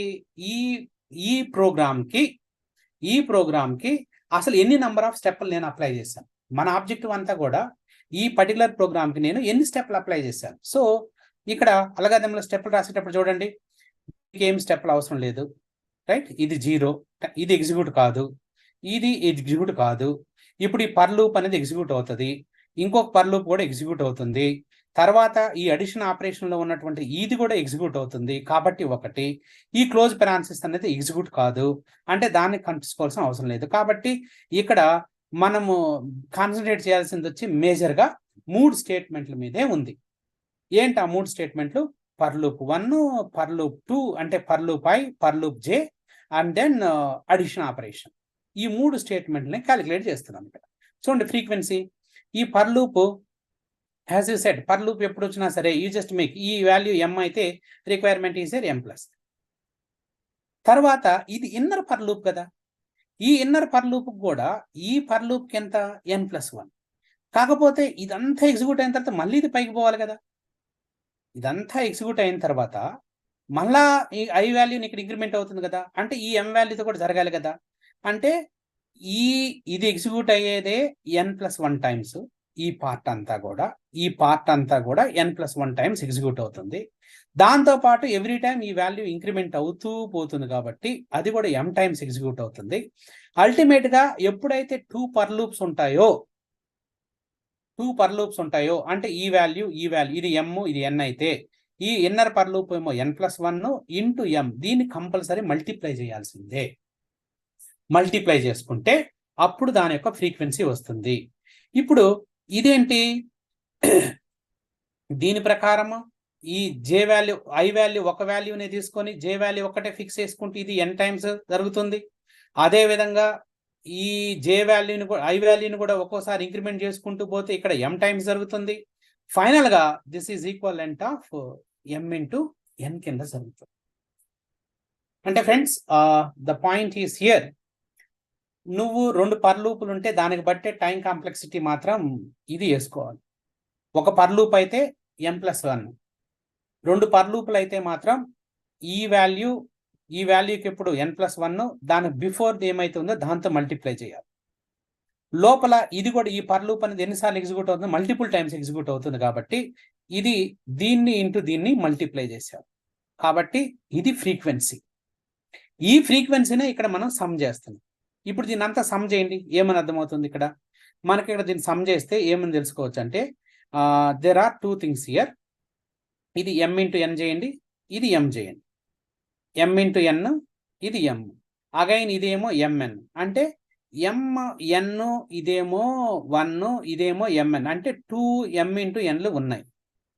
తర్వాత ఒక m+1 ఉంది, తర్వాత ఇక్కడ ఒక m ఉంది, అంటే 2mలు. అంటే ఈ రెండింటిని గాన నువ్వు సమ్ చేసుకుంటే ఇదేమవుతుంది? ఈ ఏడొక m, అది 2m ప్లస్ ఒక 1. So that you are adding here, ఒక 1 యాడింగ్ హియర్. సో ఇప్పుడు నేను చేసిన పని ఏంటంటే ఈ పర్టికులర్ అల్గారిథంకి అంటే మ్యాట్రిక్స్ అడిషన్ కి పట్టేటువంటి టోటల్ నంబర్ ఆఫ్ స్టెప్స్ ఎంత అంటే 2mn ప్లస్ 2m+1 అనే నంబర్ ఆఫ్ స్టెప్స్ పడతాయి. So this is the way or this is how you must calculate the steps. So total steps count for adding of this numbers here, ఈ value ఇంత అవుతుంది అని చెప్పాడు. కాబట్టి మనం రేపు ఎక్స్ప్లెయిన్ చేసేటప్పుడు కూడా ఈ టేబుల్ రాసుకోవాలి, తీసుకోవాలి.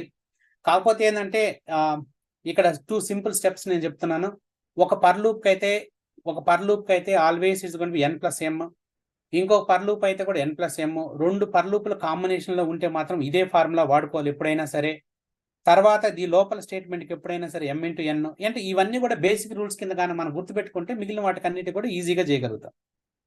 Okay, this is what we are done it. Now I'm giving you ఈ ఎక్సర్సైజ్ రాసుకోవాలి మీరు.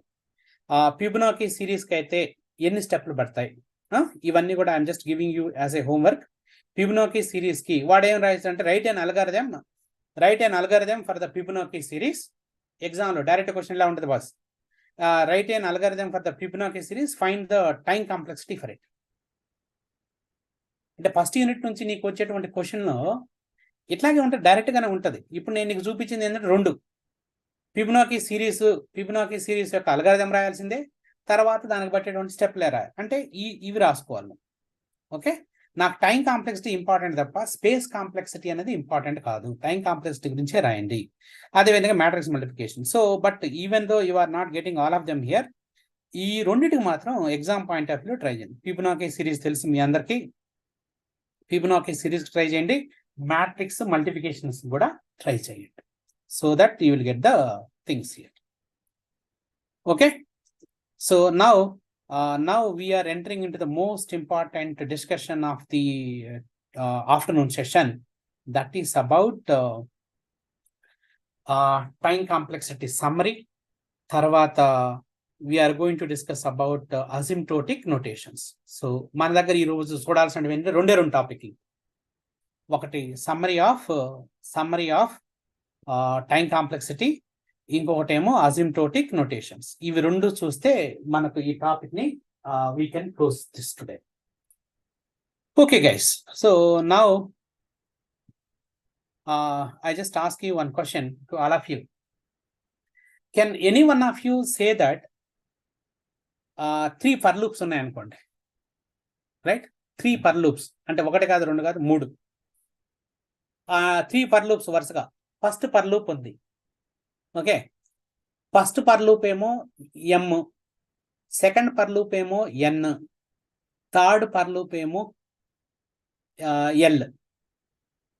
First m, second one n, third one వచ్చి l. అప్పుడు okay, third for loop, first for లూప్కు పట్టే టైం ఎంత, సెకండ్ ఫర్ లూప్కు పట్టే టైం ఎంత, థర్డ్ ఫర్ లూప్కు పట్టే టైం ఎంత? My question is very simple. మన దగ్గర 3 ఫర్ లూప్స్ ఉన్నాయి. So I just right this way. మీరు చూడండి, అప్రాక్సిమేట్గా చెప్పండి, ఎందుకంటే ఇక్కడ ఎగ్జాక్ట్ వాల్యూస్ రాయాల్సిన అవసరం లేదు, ఎందుకంటే న్యూమరికల్ వాల్యూస్ అనేటివి కూడా చాలా సింపుల్గా ఉంటాయి. So we are just bothering about 3 for loops. అంటే ఒక ఫర్ లూప్ ఉంది, అది i is equal to 1 to n do. Okay, ఇది ఫర్ లూప్ 1. ఇంకొక ఫర్ లూప్ ఉంది, అది j అనుకుందాం. It's a j. ఇది 1 to m, ఇది ఒక do. ఇంకొక ఫర్ లూప్ ఉంది, అది k అనుకుందాం, అది 1 to l. ఓకే, ఇప్పుడు నాకు కావాల్సింది ఏంటంటే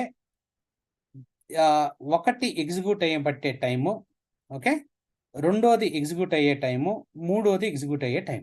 సో నీకు వీటి మీద ఏమన్నా ఒక గ్రిప్ వస్తే just share with me. So my question is very simple. Then we'll see the asymptotic notations. Tell me. ఈ 3 కూడా అంటే నా ఉద్దేశంలో ఇది ఇన్నర్ లూప్, దీని లోపల ఇది ఉంది, దీని లోపల ఇది ఉంది, దీని లోపల ఇది ఉంది. అప్పుడు దీనికి బట్టే టైం ఎంత, దీనికి బట్టే టైం ఎంత, దీనికి బట్టే టైం ఎంత? Yeah, so you just tell me this way. ఒక పర్ లూప్. సో ఇదేమో n కి, ఇదేమో m కి, ఇదేమో l కి. ఎస్, ఫస్ట్ది ఎంత పడుతుంది, సెకండ్ది ఎంత పడుతుంది? Yeah, so just share here. Yeah, I will share with you. Can you? Yeah, I think.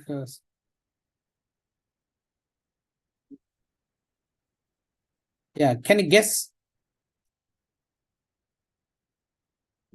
Yeah. Tell me the Trivedi. Sir. Yeah. First loop. Let us assume 1 minute, sir. For our assumption. Second loop 2 minutes. and third loop maybe get in between, sir. Ah. Sir, Ah. First loop 1 minute పట్టిందంటే second loop 2 minutes పట్టొచ్చు. Third loop మాత్రం ఈ రెండిట్ల మధ్యలో average case ద్వారా అవుద్దాం. అంటే ఇక్కడ మనం ఏం అంటే చేస్తున్నాం, ఫస్ట్ త్రివేద్, ఇక్కడ ఏంటంటే అమౌంట్ ఆఫ్ టైం ను మనం క్యాలిక్యులేట్ చేయట్లేదు. పాయింట్ ఏంటంటే ఇక్కడ అమౌంట్ ఆఫ్ టైం ను పట్టట్లేదు, స్టెప్పులు వినబడుతున్నాయి. మనం ఓకే కూడా సార్. ఫస్ట్ ఇక్కడ అమౌంట్ ఆఫ్ టైం అన్నది ఇంపార్టెంటే కాదు, మనం ఇక్కడ కూడా మనం క్యాలిక్యులేట్ చేస్తుందంటే స్టెప్పులు వినబడుతున్నాయి అన్నదే చూస్తున్నాం. ఫస్ట్ ఉంది, okay sir. First n times execute అవ్వాలి కదా, n+1 టైమ్స్ ఎగ్జిక్యూట్ అవ్వాలి కదా. అవును సార్. అంటే ఇప్పుడు వీటి ఉన్నటువంటి 3 లూపుల్లో ఫస్ట్ లోయర్ లూప్ ఇది ఎగ్జిక్యూట్ అవుతుంది కదా. ఫస్ట్ ఇక్కడ నుంచి స్టార్ట్ అవుతాం, ఇక్కడ ఇది ఒకటితో ఓకే స్టార్ట్ సార్. అవుతుంది, ఇది ఒకటితో స్టార్ట్ అవుతుంది, ఇది కూడా ఒకటితో స్టార్ట్ అవుతుంది. అంటే ఇది మొత్తం కంప్లీట్ అయిపోవాలి ఫస్ట్. తర్వాత ఈ ఓకే సార్. వాల్యూ ఇంక్రిమెంట్ అవుతుంది. తర్వాత మళ్ళీ ఇది అయిపోయిన తర్వాత మళ్ళీ ఈ ఎల్ వాల్యూ ఇంకోసారి ఎగ్జిక్యూట్ అవుతుంది. అంటే దీనికి బట్టే టైము సపోజ్ n+1 స్టెప్లు అయితే దీనికి బట్టే టైము n+1 ఈ వాల్యూ కావాలి, ఇది కూడా ఎగ్జిక్యూట్ అవ్వాలి. అంటే ఈ m వాల్యూ m+1 టైమ్స్ ఇది పడుతుంది. దాంతో పాటు ఇది కూడా మళ్ళీ ఇది అయిన తర్వాత మళ్ళీ i వాల్యూ ఇంక్రీజ్ అవ్వాలి కదా, కాబట్టి ఈ వాల్యూ ఇంక్రీజ్ అవుతుంది. అంటే ఏమంటానంటే ఇదంతా ఒక బ్లాక్ లో ఉందనుకుందాం, ఈ 3 స్టెప్పులు. అప్పుడు దీనిలో ఏమవుతుంది, ఇదేమో l+1, దీని పైన ఏమో m వాల్యూ, దీనికి పైన ఏమో n వాల్యూ. ఆ రకంగా మనం ఇక్కడ టైం కాంప్లెక్సిటీలో ఏం క్యాలిక్యులేట్ చేస్తున్నాం అంటే అరే ఎన్ని స్టెప్పులు పడుతున్నాయి అన్నదే చూస్తున్నాం ఇక్కడ. అర్థమైందా? అర్థమైంది సార్. సో మనకు టైంతో సెకండ్లతో మనకు సంబంధం లేదు, బట్ స్టెప్పుల వైజ్ ఏం చేస్తున్నాను అన్నది మాత్రం చూపిస్తాను. అందుకోసమే జస్ట్ షోయింగ్ యూ, మళ్ళీ స్క్రీన్ నీకు చూపిస్తే ఇక్కడ నువ్వు అర్థం చేసుకోవచ్చు. ఇక్కడ ఎక్కడా కూడా మనము అమౌంట్ ఆఫ్ టైంని దాని కింద మాట్లాడట్లేదు. మనం మాట్లాడుతున్నవన్నీ కూడా స్టెప్పుల కిందే మాట్లాడుతున్నాం. చూడండి ఇక్కడ ఆల్ ద టైమ్స్, ఇక్కడ చూడండి, ఇక్కడ ఎక్కడ కూడా మనము స్టెప్పులు మాత్రమే చెప్తాం తప్ప ఆ స్టెప్పులు వస్తే చాలు. టైం అనేది ఒక్కొక్క స్టెప్కి ఇప్పుడు ఎట్లా ఉంటుందంటే త్రివేది, ఒక స్టెప్కి 1 సెకండ్ పట్టొచ్చు, ఒక స్టెప్కి 3 సెకండ్లు పట్టొచ్చు. అంటే ఒక్కొక్క ఆపరేషన్కి ఒక్కొక్క అమౌంట్ ఆఫ్ టైం పడుతుంది ఎగ్జిక్యూషన్లో. అంటే ఫర్ ఎగ్జాంపుల్ అడిషన్ ఆపరేషన్ ఉంది, అది చిన్న ఆపరేషన్ కాబట్టి దానికి బట్టే టైం 2 సెకండ్లు అయితే మల్టిఫికేషన్ అనే ఆపరేషన్ బట్టే టైము చాలా ఎక్కువ ఉంటుంది. కాబట్టి ఒక్కొక్క ఆపరేషన్కి ఈక్వల్ అమౌంట్ ఆఫ్ టైం పడుతుందని చెప్పడానికి కుదరదు. అందుకనే ఇక్కడ మనం క్యాలిక్యులేట్ చేసేటప్పుడు అమౌంట్ ఆఫ్ టైంతో మనకు సంబంధం లేదు. అమౌంట్ ఆఫ్ టైం బదులు నేనేమన్నానంటే ఇక్కడ స్టెప్పులు ఎన్ని పట్టాయి ఇక్కడ అంటే నా ప్రాబ్లం యొక్క సైజు గాన n ఇన్పుట్లు ఉంటే, నా ప్రాబ్లం యొక్క సైజులో n ఇన్పుట్లు ఉంటే దీనికి బట్టేటువంటి మొత్తం స్టెప్పులు ఇవి. అంటే నా ఇన్పుట్ యొక్క సైజును బట్టి నా ప్రాబ్లం యొక్క స్టెప్పులు చెప్పగలుగుతున్నాను. ఇక్కడ నేను 2 పాయింట్లు నీకు క్లియర్గా చెప్పాను. All of you just remember, ఇవన్నీ కూడా ఏంటంటే బేసిక్ పాయింట్ కింద గుర్తుపెట్టుకోండి. ఎప్పుడైనా సరే ఈ ఫ్రీక్వెన్సీలు నువ్వు రాసేటప్పుడు ఇవి ఎంత ఫ్రీక్వెంట్గా జరుగుతుంది అంటే మనం రాసిన దాంట్లోనే ఈ ఐ అనేది మాత్రం n+1 టైమ్స్ ఒక per loop 1 to n అన్నాడంటేనే n+1 times జరుగుతుందని అర్థం. ఈ ఆపరేషన్ కిందది కూడా ఇదేం చేస్తుంది, ప్రతి ఐ వాల్యూ ఇంక్రిమెంట్ అయిన తర్వాత ఇది చేస్తున్నాను కాబట్టి ఇది n టైమ్స్ జరుగుతుందని అర్థం. కాబట్టి ఇవన్నీ ఫ్రీక్వెన్సీ, ఈ స్టెప్పులన్నింటినీ ఇక్కడ కలుపుతున్నాను నేను. సో ఇది n+1, ఇది n, ఇది 1. కాబట్టి ఈ రెండు n+n 2n, ఇక్కడేమో 1 2 3, కాబట్టి 2n+3 అయింది. కాబట్టి ప్రోగ్రామ్ ఎగ్జిక్యూషన్ లో నువ్వు చూసుకోవాల్సింది ఏంటి అంటే వేరేటివి ఏం కాదు, you just work it on this part. ఇది నేను చెప్పింది మ్యాట్రిక్స్ అడిషన్ కి చెప్పినటువంటి కాంప్లెక్సిటీ. ఒక పర్ లూప్ కి అయితే ఇది m టైమ్స్ ఎగ్జిక్యూట్ అవ్వాలి కాబట్టి ఇన్ని స్టెప్పులు అవసరం పడ్డాయి. ఓకే, మనం అరేని డిక్లేర్ చేస్తే మ్యాట్రిక్స్ డిక్లేర్ చేయాలంటే ఎట్లా 2 డైమెన్షనల్ అరేలోనే చేయాలి కదా.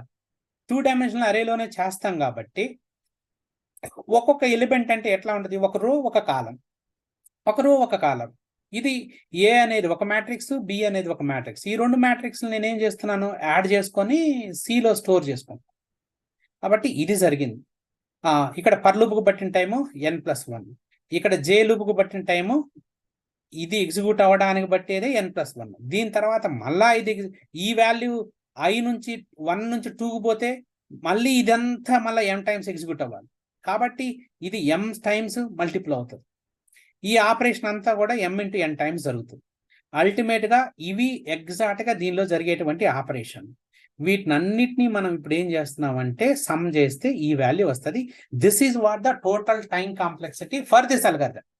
అంతే. ఇప్పుడు నేనేం చెప్పానంటే ఈ లూపులు 1, 2 కదా, ఇంకొకటి ఇచ్చాను నేను, k ఇచ్చాను.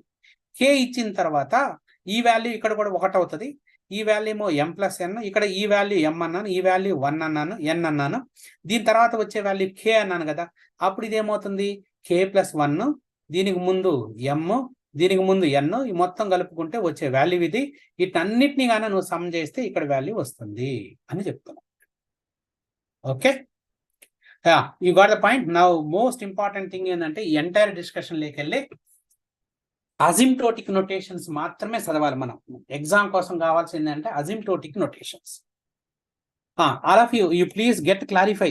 మీకు ఇక్కడ స్పెసిఫిక్ డౌట్ ఏమన్నా ఉంటే దాన్ని క్లారిఫై చేసుకోండి.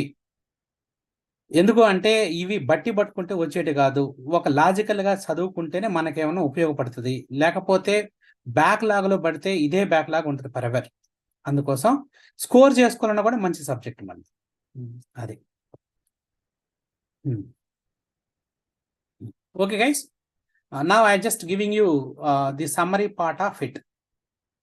ఇప్పుడు ఈ సమ్మరీ పార్ట్ లో నాకు పాయింట్ ఏంటంటే మనం 2 పాయింట్లు డిస్కస్ చేసాం.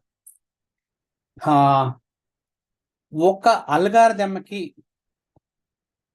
టైం కాంప్లెక్సిటీని ఎట్లా క్యాలిక్యులేట్ చేసినామంటే ఒక అల్గారిథంకి ఎన్ని స్టెప్పులు అవసరం పడతాయి అంటే ఒక అల్గారిథంలో ఎన్ని ఆపరేషన్లు ఉన్నాయో క్యాలిక్యులేట్ చేయగలిగితే తర్వాత ఆటోమేటిక్గా దానికి రన్ టైం ఎంత అనేది క్యాలిక్యులేట్ చేయొచ్చు. అందుకని ఫస్ట్ స్టెప్ నుంచి మనం ఏం చేసుకుంటూ వచ్చామంటే స్టెప్లు క్యాలిక్యులేట్ చేసాం. అయితే అక్కడ ప్రాబ్లం ఉంది.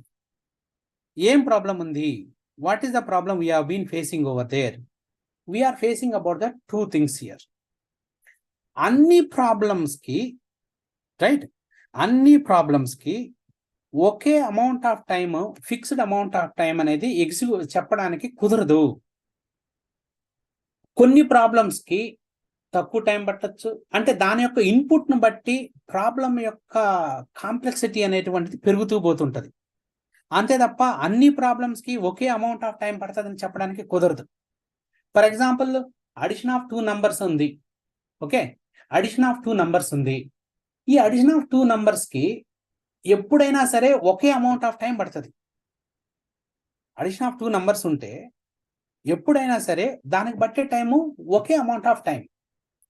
అది కాకుండా నా దగ్గర ఇంకొక అల్గారిథం, ఇంకొక ప్రాబ్లం ఉంది. ఏం ప్రాబ్లం అది అంటే I have a searching of an element. I have a searching of element.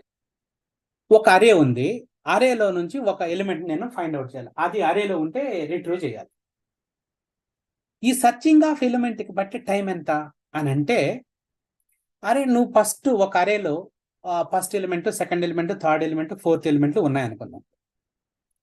నాకు కావాల్సిన ఎలిమెంట్ ఫస్ట్ ఎలిమెంటే అయితే, అంటే ఫస్ట్ ఎలిమెంట్ అయితే దాన్ని రిట్రీవ్ చేసుకోవడానికి బట్టే టైం ఎంత? చాలా తక్కువ పడుతుంది. అంటే it is just like this one here. Just share with you. Say I got this number here. Just share with you. You see. ఇప్పుడు నా దగ్గర ఒక అరే ఉంది. Just watch it here. ఒక అరే ఉంది. మనకున్నటువంటి ఈ అరేలో 5-6 ఎలిమెంట్స్ ఉన్నాయి. ఈ అరేలో 1, 3 హియర్, 3, ఇక్కడ 5, ఇక్కడ 6, ఇక్కడికి వచ్చి say for example 9 Anu. I wanted to find the 5. ఏం చేయాలి? ఇది అరే. లెట్స్ సే హియర్ ఇట్స్ అరే ఏ. ఈ అరేలో 5 ఉందా లేదా చెక్ చేయాలి. రైటా? దీనికి నువ్వు చేసే పని ఏంటి చెప్పండి. ఇప్పుడు ఈ అరేలో 5 ఉందా లేదా అంటే ఎస్. అయితే దీనికి ఎంత టైం పట్టింది? ఫస్ట్ దీన్ని నేను ఈ ఎలిమెంట్తో కంపేర్ చేయాలి. ఇక్కడ ఫెయిల్ అయితే నెక్స్ట్ ఎలిమెంట్కి ఇంక్రిమెంట్ చేయాలి. ఇక్కడ ఫెయిల్ అయితే నెక్స్ట్ ఇంక్రిమెంట్కి వెళ్ళే చేయాలి. సో థర్డ్ ఎలిమెంట్ తోటి మ్యాచ్ అవుతుంది. ఒకసారి మ్యాచ్ అయితే ఏం చేస్తాను నేను, you will be saying that yes it's required. అంటే ఇప్పుడు ఇక్కడ చేసిన కంపారిజన్లు ఎన్ని, 3 కంపారిజన్లు చేసావు ఇక్కడ, right? We are made here just 3 comparisons. ఇప్పుడు ఈ అరేలోనే ఇక్కడ ఎలిమెంట్ నెంబర్ 2కి ఇప్పుడు ఇంకొక అరే ఉంది. ఈ అరే తీసుకుందాం. సే ఫర్ ఎగ్జాంపుల్ ఇది 1, ఇక్కడ లెట్స్ సే ఇది 5, ఇది 2, ఇది 3, ఇది 6, ఇది 9 అనుకో. ఓకే, ఫస్ట్ ఎలిమెంట్ ఇప్పుడు నాకు 5 ఈ అరేలో ఉందా లేదా అంటే ఫస్ట్ ఎలిమెంటే ఇదే కదా. అంటే ఇక్కడేమో నాకు 3 కంపారిజన్లు బట్టాయి, ఇక్కడేమో నాకు ఒక కంపారిజన్ సరిపోయింది.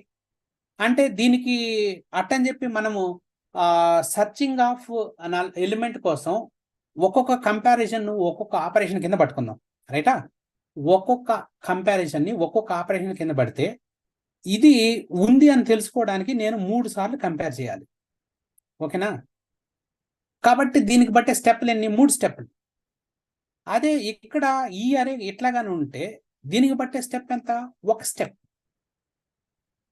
ఒకవేళ ఇదేదో లాస్ట్ లో ఉండుంటే, రైటా, ఇది 5 ఇక్కడ ఉంది, దీనికి ముందు 9 ఉంది, లెట్స్ సే 6 ఇక్కడ, 3 ఇక్కడ, 2 ఇక్కడ, రైట్, అండ్ 1 ఇయర్ ఇట్లా ఉందనుకోండి. ఓకే, ఇది ఉందనుకోండి. నేను 5 అనే ఎలిమెంట్ నేను ఇక్కడ సెర్చ్ చేయాలి. అంటే ఇప్పుడు ఎన్ని కంపారిజన్ చేయాలి చెప్పండి? Any one can say that.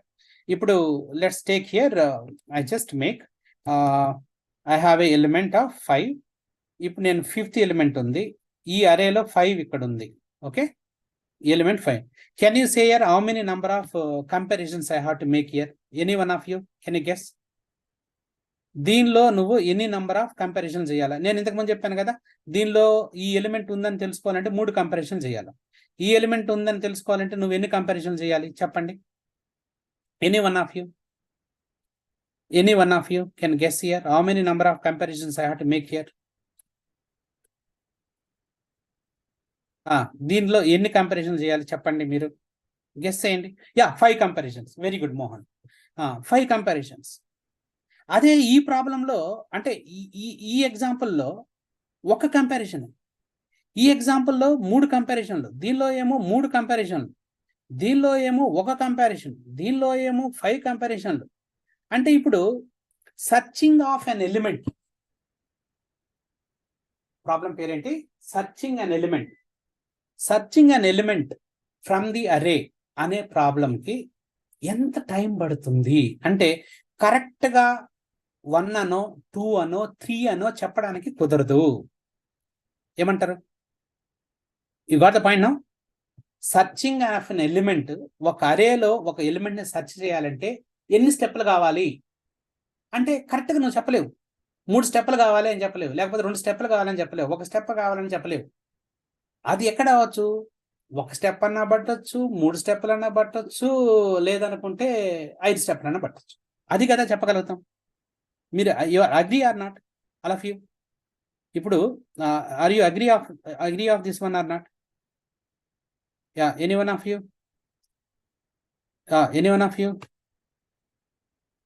Yes or no? ఇప్పుడు నేనేమంటున్నానంటే ఈ పర్టికులర్ ప్రాబ్లంకి ఇప్పుడు ఫర్ ఎగ్జాంపుల్ అడిషన్ ఉంది, అడిషన్ ఆఫ్ 2 నంబర్స్ ఉందనుకో. ఫర్ ఎగ్జాంపుల్ నువ్వు చెప్పినట్టుగా let's take here addition of numbers. So అడిషన్లో ఏం చేస్తాను? ఫస్ట్ నెంబరు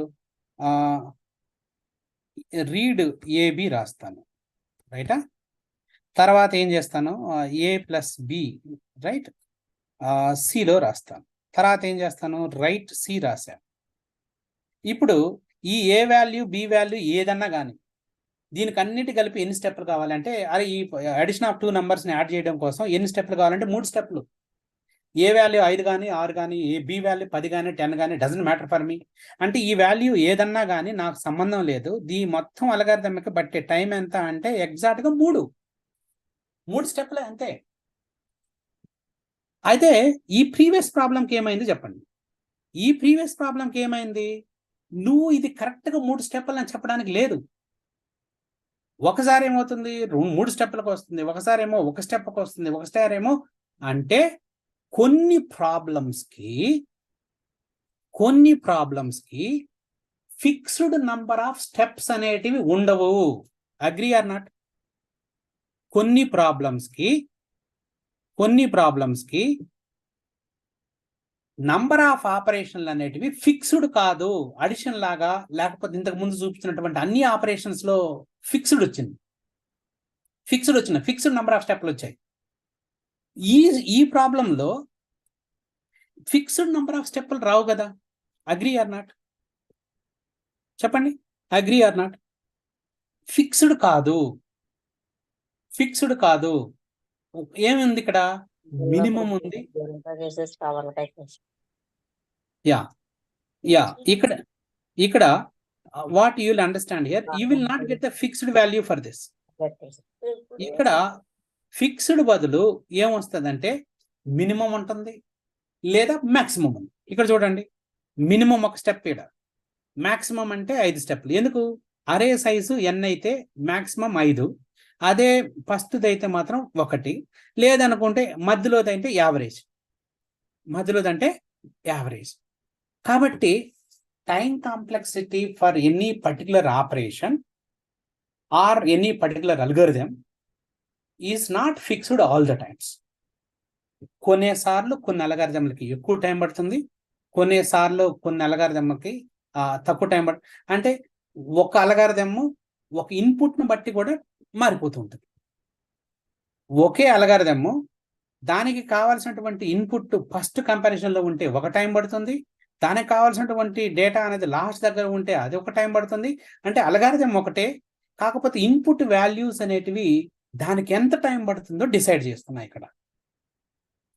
కాబట్టి సో దానికోసం ఈ అనాలిసిస్ చేయడం కోసం మనం ఏం చేస్తామంటే ఒక సిస్టమాటిక్ నొటేషన్స్ని వాడతాం. ఆ సిస్టమాటిక్ నొటేషన్స్ని ఏమంటారంటే అసిమ్ప్టోటిక్ నొటేషన్స్ అని అంటారు. ఈ అసిమ్ప్టోటిక్ నొటేషన్స్ అనేటి పిక్చర్లోకి ఎందుకు వచ్చాయి అంటే, ఒక అల్గారిథం కోసం పట్టేటువంటి టైము ఎప్పుడూ కూడా ఫిక్స్డ్గా ఉండదు. దాని యొక్క ఇన్పుట్ వాల్యూస్ని బట్టి ఒక్కొక్కసారి పెరిగిపోవచ్చు, ఒక్కొక్కసారి తగ్గిపోవచ్చు. అంటే ఒక స్టెప్లో ఆన్సర్ రావచ్చు, లేకపోతే మల్టిపుల్ స్టెప్ల తర్వాత ఆన్సర్ రావచ్చు. అందుకోసం ఈ ఎవాల్యుయేషన్ కోసం అని చెప్పి 3 రకాలైనటువంటి కేసులు ఉన్నాయి. ఇక్కడ 3 కేసుల్లో ఏమని అర్థం చేసుకోవచ్చు అంటే, ఒక స్టెప్లోనే నాకు ఆన్సర్ వచ్చేస్తుంది అనుకోండి, కంపారిజన్ జరిగింది అనుకోండి ఒక స్టెప్లో, అది నాకు బెస్ట్. ఒక స్టెప్లోనే నాకు 5వ ఎలిమెంట్ ఫస్ట్లో ఉంది అంటే ఒక కంపారిజన్ జరిగింది, ఇది బెస్ట్ నాకు బెస్ట్ టైం. అంటే what is the comparison time I required means I required here almost 1 step. అంటే దిస్ ద బెస్ట్, అంటే you are able to complete your job with in a time. కాబట్టి ఇది best performance. ఎక్కడైతే maximum time spare చేశానో to get my answer, that is the worst performance. ఇప్పుడు దీనిలో ఏమైంది, నీ అల్గారిథం ప్రకారం ఈ ఎలిమెంట్ ఏమో 5th ప్లేస్లో వచ్చి కూర్చుంది. ఇది ఎప్పుడైతే 5th ప్లేస్లో వచ్చి కూర్చుందో, నా అల్గారిథంకి రిక్వైర్డ్ అయ్యేటువంటి టైం ఏంటిది? 5 స్టెప్లు. అంటే this is the highest amount of number of operations you have to do here. ఇది వర్స్ట్. అదే మధ్యలో ఉంటే అది యావరేజ్. అంటే ఇప్పుడు నుంచి ఒక అల్గారిథంకి ఎంత టైం పడుతుంది అని అంటే, ఫిక్స్డ్గా నువ్వు ఇన్ని స్టెప్పులు పడతాయని చెప్పడానికి కుదరదు. ఇంకా నువ్వేమని చెప్పాలంటే, సార్ వరస్ట్ కేసులో దీనికి ఇంత పడుతుంది, యావరేజ్ కేసులో ఇంత పడుతుంది, బెస్ట్ కేసులో ఇంత పడుతుంది అని చెప్పాలి. ఇంకా అంటే ఇదే ఎగ్జాంపుల్లో ఒక ఎలిమెంట్ నేను సెర్చ్ చేయాలంటే, బెస్ట్గా అంటే ఒక స్టెప్లో కూడా ఆన్సర్ రావచ్చు, అంటే ఒక కంపారిజన్లో ఆన్సర్ రావచ్చు. వరస్ట్ అంటే 5 ఎలిమెంట్లు కాబట్టి 5 సార్లు కంపారిజన్ చేయాల్సి వస్తుంది. యావరేజ్ కంటే మధ్యలో ఉందనుకుంటే యావరేజ్గా అప్పుడు పట్టే టైం ఇంత పడుతుంది అని చెప్పుకోవచ్చు. కాబట్టి ఇప్పుడు నుంచి ఒక్కొక్క అల్గారిథంకి ఎంత టైం పడుతుంది అని అంటే, ఇప్పుడు నువ్వు కరెక్ట్గా ఇన్ని స్టెప్పులు పడతాయని చెప్పకూడదు. ఇంకా వర్స్ట్ కేసులో ఎంత పడుతుంది చెప్పాల్సి వస్తుంది, బెస్ట్ కేసులో ఎంత పడతాయో చెప్పాల్సి వస్తాయి, యావరేజ్ కేసులో ఎంత పడతాయో చెప్పాల్సి వస్తాయి. కాబట్టి ఇప్పుడు మనం డిస్కస్ చేస్తున్న పాయింట్ ఏంటంటే, టైం కాంప్లెక్సిటీలు అనేటివి ఎప్పుడూ కూడా ఫిక్స్డ్గా ఉండవు. అది పాయింట్. టైం కాంప్లెక్సిటీలు ఎప్పుడు కూడా ఫిక్స్డ్గా ఉండవు. For many algorithms, time complexity is not solely depends on the number of inputs and outputs. ఇప్పుడు అడిషన్ ఉంది, 2 numbers అది ఇన్పుట్స్ ఆధారం, అన్నిటికీ అలా ఉండదు అని అంటాడు. For many algorithms, time complexity is not solely depends on the inputs and outputs. For example searching అల్గారిథమే డిస్కస్ చేసాం మనం. ఇప్పుడు సర్చింగ్ అల్గారిథమే డిస్కస్ చేస్తే మనకు తేలింది, ఏమని తేలింది, దాంట్లోనే ఇప్పుడు ఫర్ ఎగ్జాంపుల్ సర్చింగ్ అల్గారిథంలోనే బెస్ట్ గా అంటే ఒక స్టెప్ లో ఆన్సర్ రావచ్చు, 2 స్టెప్పుల్లో ఆన్సర్ రావచ్చు, లేకపోతే యావరేజ్ కేసులో ఆన్సర్. సో అందుకని ఇప్పటి నుంచి మనం ఏం చేస్తామంటే ప్రతి దాంట్లో కూడా స్టెప్లు కౌంట్ చేసేటప్పుడు వరస్ట్ కేసులో ఎన్ని స్టెప్పులు పడతాయి, బెస్ట్ కేసులో ఎన్ని స్టెప్పులు పడతాయి, అండ్ యావరేజ్ కేసులో ఎన్ని స్టెప్పులు పడతాయి అన్నది డిస్కస్ చేస్తాం. సో ఒక స్టెప్ లో వస్తే అది బెస్ట్ కేసు, ఎక్కువ స్టెప్పుల్లో పడితే అదేమో వర్స్ట్ కేసు, అట కాకుండా మోడరేట్ గా పడితే అది average case. So altogether, how many number of operations I have here means I have here altogether about the 3 cases. Best means we get the answer in less number of steps. Tarvata worst case ante it takes here more number of steps to get the answer. And average case is what here? Average case is nothing but a minimum, like medium. So that means here it's not going to take the maximum, it's going to be average of a total number. So we are going to discuss about this point here. Any one of you got the point here? I just asked the Trived? Trived? Sir? నీకు అర్థమైందా వరద? Yes, sir. I completely understand, sir. ఏం చెప్పినా ఒక repeat చేసి చెప్తే త్రివేది ఏం అర్థమైందో చెప్పు. అంటే నీకు చెప్పిన పాయింట్ ఏంటో ఒకసారి రిపీట్ చేయగలిగితే అట్లీస్ట్. అంటే మనకి ఇచ్చిన కండిషన్స్ లో మనకి ఏది ఆప్టిమల్ అవుట్పుట్ ఇస్తుందో, ఏది అంటే choosing the operations done on the code sir, అదే సూడో కోడ్ లో ఏ విధంగా ఆపరేషన్స్ యూజ్ చేసుకుని ఏదైతే మనకి ఆప్టిమల్ సొల్యూషన్ వస్తుందో దానిలో అర్థమైంది. Okay okay good. సో ఇప్పుడు ఏంటంటే ఇప్పుడు మనం చూడాల్సింది ఏంటంటే 2 పాయింట్లు అయితే చాలా క్లియర్ అండి. క్లియర్ ఏంటంటే ఒక అల్గారిథం ఉన్నప్పుడు ఆ అల్గారిథంకి ఇన్ ఫిక్స్డ్ నెంబర్ ఆఫ్ స్టెప్లు పడతాయని కరెక్ట్ గా చెప్పలేము కొన్ని కేసెస్ లో, అది చెప్పాడు. ఇప్పుడు ఈ అల్గారిథం ఉంది, ఏ అల్గారిథం ఇంతకు ముందు నేను రాసినటువంటి ఈ సమ్మేషన్ ఆఫ్ ద అరేలో n ఎలిమెంట్ ని యాడ్ చేసే అల్గారిథం ఉంది.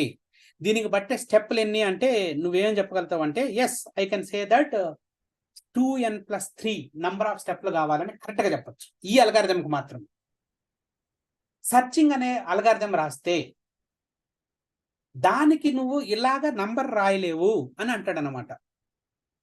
ఎందుకు అంటే ఆ ప్రాబ్లం యొక్క నేచర్ ప్రకారం నీకు రావాల్సిన ఆన్సర్ ఒక స్టెప్ లో ఉండొచ్చు, 2 స్టెప్పుల్లో ఉండొచ్చు, లేకపోతే మల్టిపుల్ స్టెప్ లో ఉండొచ్చు, అవునా కదా? కాబట్టి అలాంటి ప్రాబ్లమ్స్ కి నువ్వు టైం కాంప్లెక్సిటీ వాల్యూ ఎంత అని అడగడంలో మీనింగ్ లేదు. ఏమని అడగాలి? అరే వరస్ట్ కేసులో దానికి ఎంత టైం పడుతుందో చెప్పు, లేకపోతే బెస్ట్ కేసులో దానికి ఎంత టైం పడుతుందో చెప్పు, లేకపోతే యావరేజ్ కేసులో దానికి ఎంత టైం పడుతుందో చెప్పు. అది meaningful. You got the point? You got the point here? So కాబట్టి ఇక్కడ మనం మాట్లాడుతున్నది ఏంటంటే అన్ని ప్రాబ్లమ్స్ కి నువ్వు అన్నట్టు ఫిక్స్డ్ తెలియదు. అందుకోసమే ఇది best case, worst case, average case. ఈ రిప్రజెంటేషన్ చేయడం కోసం ఈ రిప్రజెంటేషన్ అంతటిని కూడా ఈ బెస్ట్ కేసుని, వర్స్ట్ కేసుని, యావరేజ్ కేసెస్ని వీటిని అన్నిటినీ కూడా ఏం చేస్తారు అంటే ఒక సిస్టమాటిక్ రిలేషన్షిప్, ఒక ఫంక్షన్ లాగా ఎక్స్ప్రెస్ చేస్తారు. ఈ వాల్యూస్ అన్నిటిని కూడా వర్స్ట్ కేసు వాల్యూను, బెస్ట్ కేసు వాల్యూను, యావరేజ్ కేసు వాల్యూస్ అన్నిటిని కూడా ఒక ఫంక్షన్ కింద, రిలేషన్షిప్ కింద ఎక్స్ప్రెస్ చేస్తారు. ఆ ఫంక్షన్ కింద రిప్రజెంట్ చేస్తేనే దాన్ని అసిమ్టోటిక్ అనాలిసిస్ అని అంటారు అన్నమాట. సో ఈ అసిమ్టోటిక్ అనాలిసిస్ లో ఏం చేస్తుందంటే అల్గారిథం యొక్క టైం కాంప్లెక్సిటీ అనేది బెస్ట్ కేసులో ఒక రకంగాను, యావరేజ్ కేసులో ఒక రకంగాను, బెస్ట్ కేసులో ఉంటే అయితే వీటికన్నిటికీ మేజర్గా ఎవరు డిసైడ్ చేస్తారు? బెస్ట్ కేస్ ఆ ప్రాబ్లం యొక్క ఇన్పుట్ సైజ్, ఇన్పుట్ వాల్యూలు బట్టి మన యొక్క వాల్యూస్ ఇన్పుట్ చేసుకునేటువంటి ఇన్పుట్ను బట్టి ఈ వాల్యూస్ మారుతూ ఉంటాయి. కాబట్టి best case, worst case, average cases ని మనం క్యాలిక్యులేట్ చేయడం కోసం we use here one systematic approach that is called here asymptotic analysis వాడతాం. ఈ అసిమ్ప్టోటిక్ అనాలిసిస్ అనేది మాత్రం ఎగ్జామినేషన్ పాయింట్ ఆఫ్ వ్యూలో చాలా చాలా ఇంపార్టెంట్. కాబట్టి వీటిని అసిమ్ప్టోటిక్ నోటేషన్స్ కింద మనం రాసేటప్పుడు అంటే ఫంక్షన్స్ కింద రాసేటప్పుడు బెస్ట్ కేసు యొక్క ఫంక్షన్ను ఒక నోటేషన్ కింద రాస్తారు, వర్స్ట్ కేసు అనే దాన్ని ఇంకొక ఫంక్షన్ కింద రాస్తారు, యావరేజ్ అనేది ఇంకొక ఫంక్షన్ కింద రాస్తారు. అంటే ఇక్కడ అసిమ్ప్టోటిక్ నోటేషన్స్ లో ఇవి 3 రాస్తారు.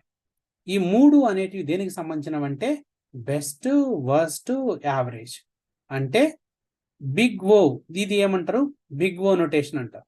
బిగ్ ఓ అనే నోటేషన్ ఏంటంటే బెస్ట్ కేసుకు సంబంధించినటువంటి పర్ఫార్మెన్స్. ఇదేమో వర్స్ట్ కేసుకు సంబంధించినటువంటి పర్ఫార్మెన్స్. ఇది ఒమేగా నోటేషన్ అంటారు. థీటా అనేది ఏంటంటే యావరేజ్ కేసుకు సంబంధించినటువంటి నోటేషన్. సో ఇక్కడ నేను ఇక్కడే చెప్పాను నీకు, మొత్తం మనము ఇప్పటి నుంచి చెప్పబోయే టైం కాంప్లెక్సిటీలు అన్నీ కూడా బెస్ట్ కేస్ కిందన చెప్పాలి, వర్స్ట్ కేస్ కిందన చెప్పాలి, యావరేజ్ కేస్ కిందన చెప్పాలి. ఎప్పుడైతే బెస్ట్ కేసు అని అనే బదులు we will always say that big O notation లో చెప్తాము. అదే వర్స్ట్ కేస్ అని చెప్పే బదులు దాన్ని మనము ఒమేగా నోటేషన్స్ లో చెప్తాము. అదే విధంగా యావరేజ్ కేస్ అని చెప్పే బదులు దాన్ని థీటా నోటేషన్స్ లో చెప్తాము. కాబట్టి ఇక్కడ ఉన్నటువంటి ఈ 3 పదాలకే ఒక్కొక్క పేరు ఉంది. ఇక్కడ ఉన్నటువంటి 3 పదాలకే ఒక్కొక్క పదం ఉంది. ఒకటి ఏంటంటే బెస్ట్ కేసుకి ఒక పేరు ఉంది, వరస్ట్ కేసుకి ఒక పేరు ఉంది, యావరేజ్ కేసుకి ఒక పేరు ఉంది. బెస్ట్ కేసుకు ఉన్న దాని పేరే బిగ్ ఓ నోటేషన్, వరస్ట్ కేసుకు ఉన్న దాని పేరే ఒమేగా నోటేషన్, యావరేజ్ కేసుకు సంబంధించినటువంటి కేసే theta notation.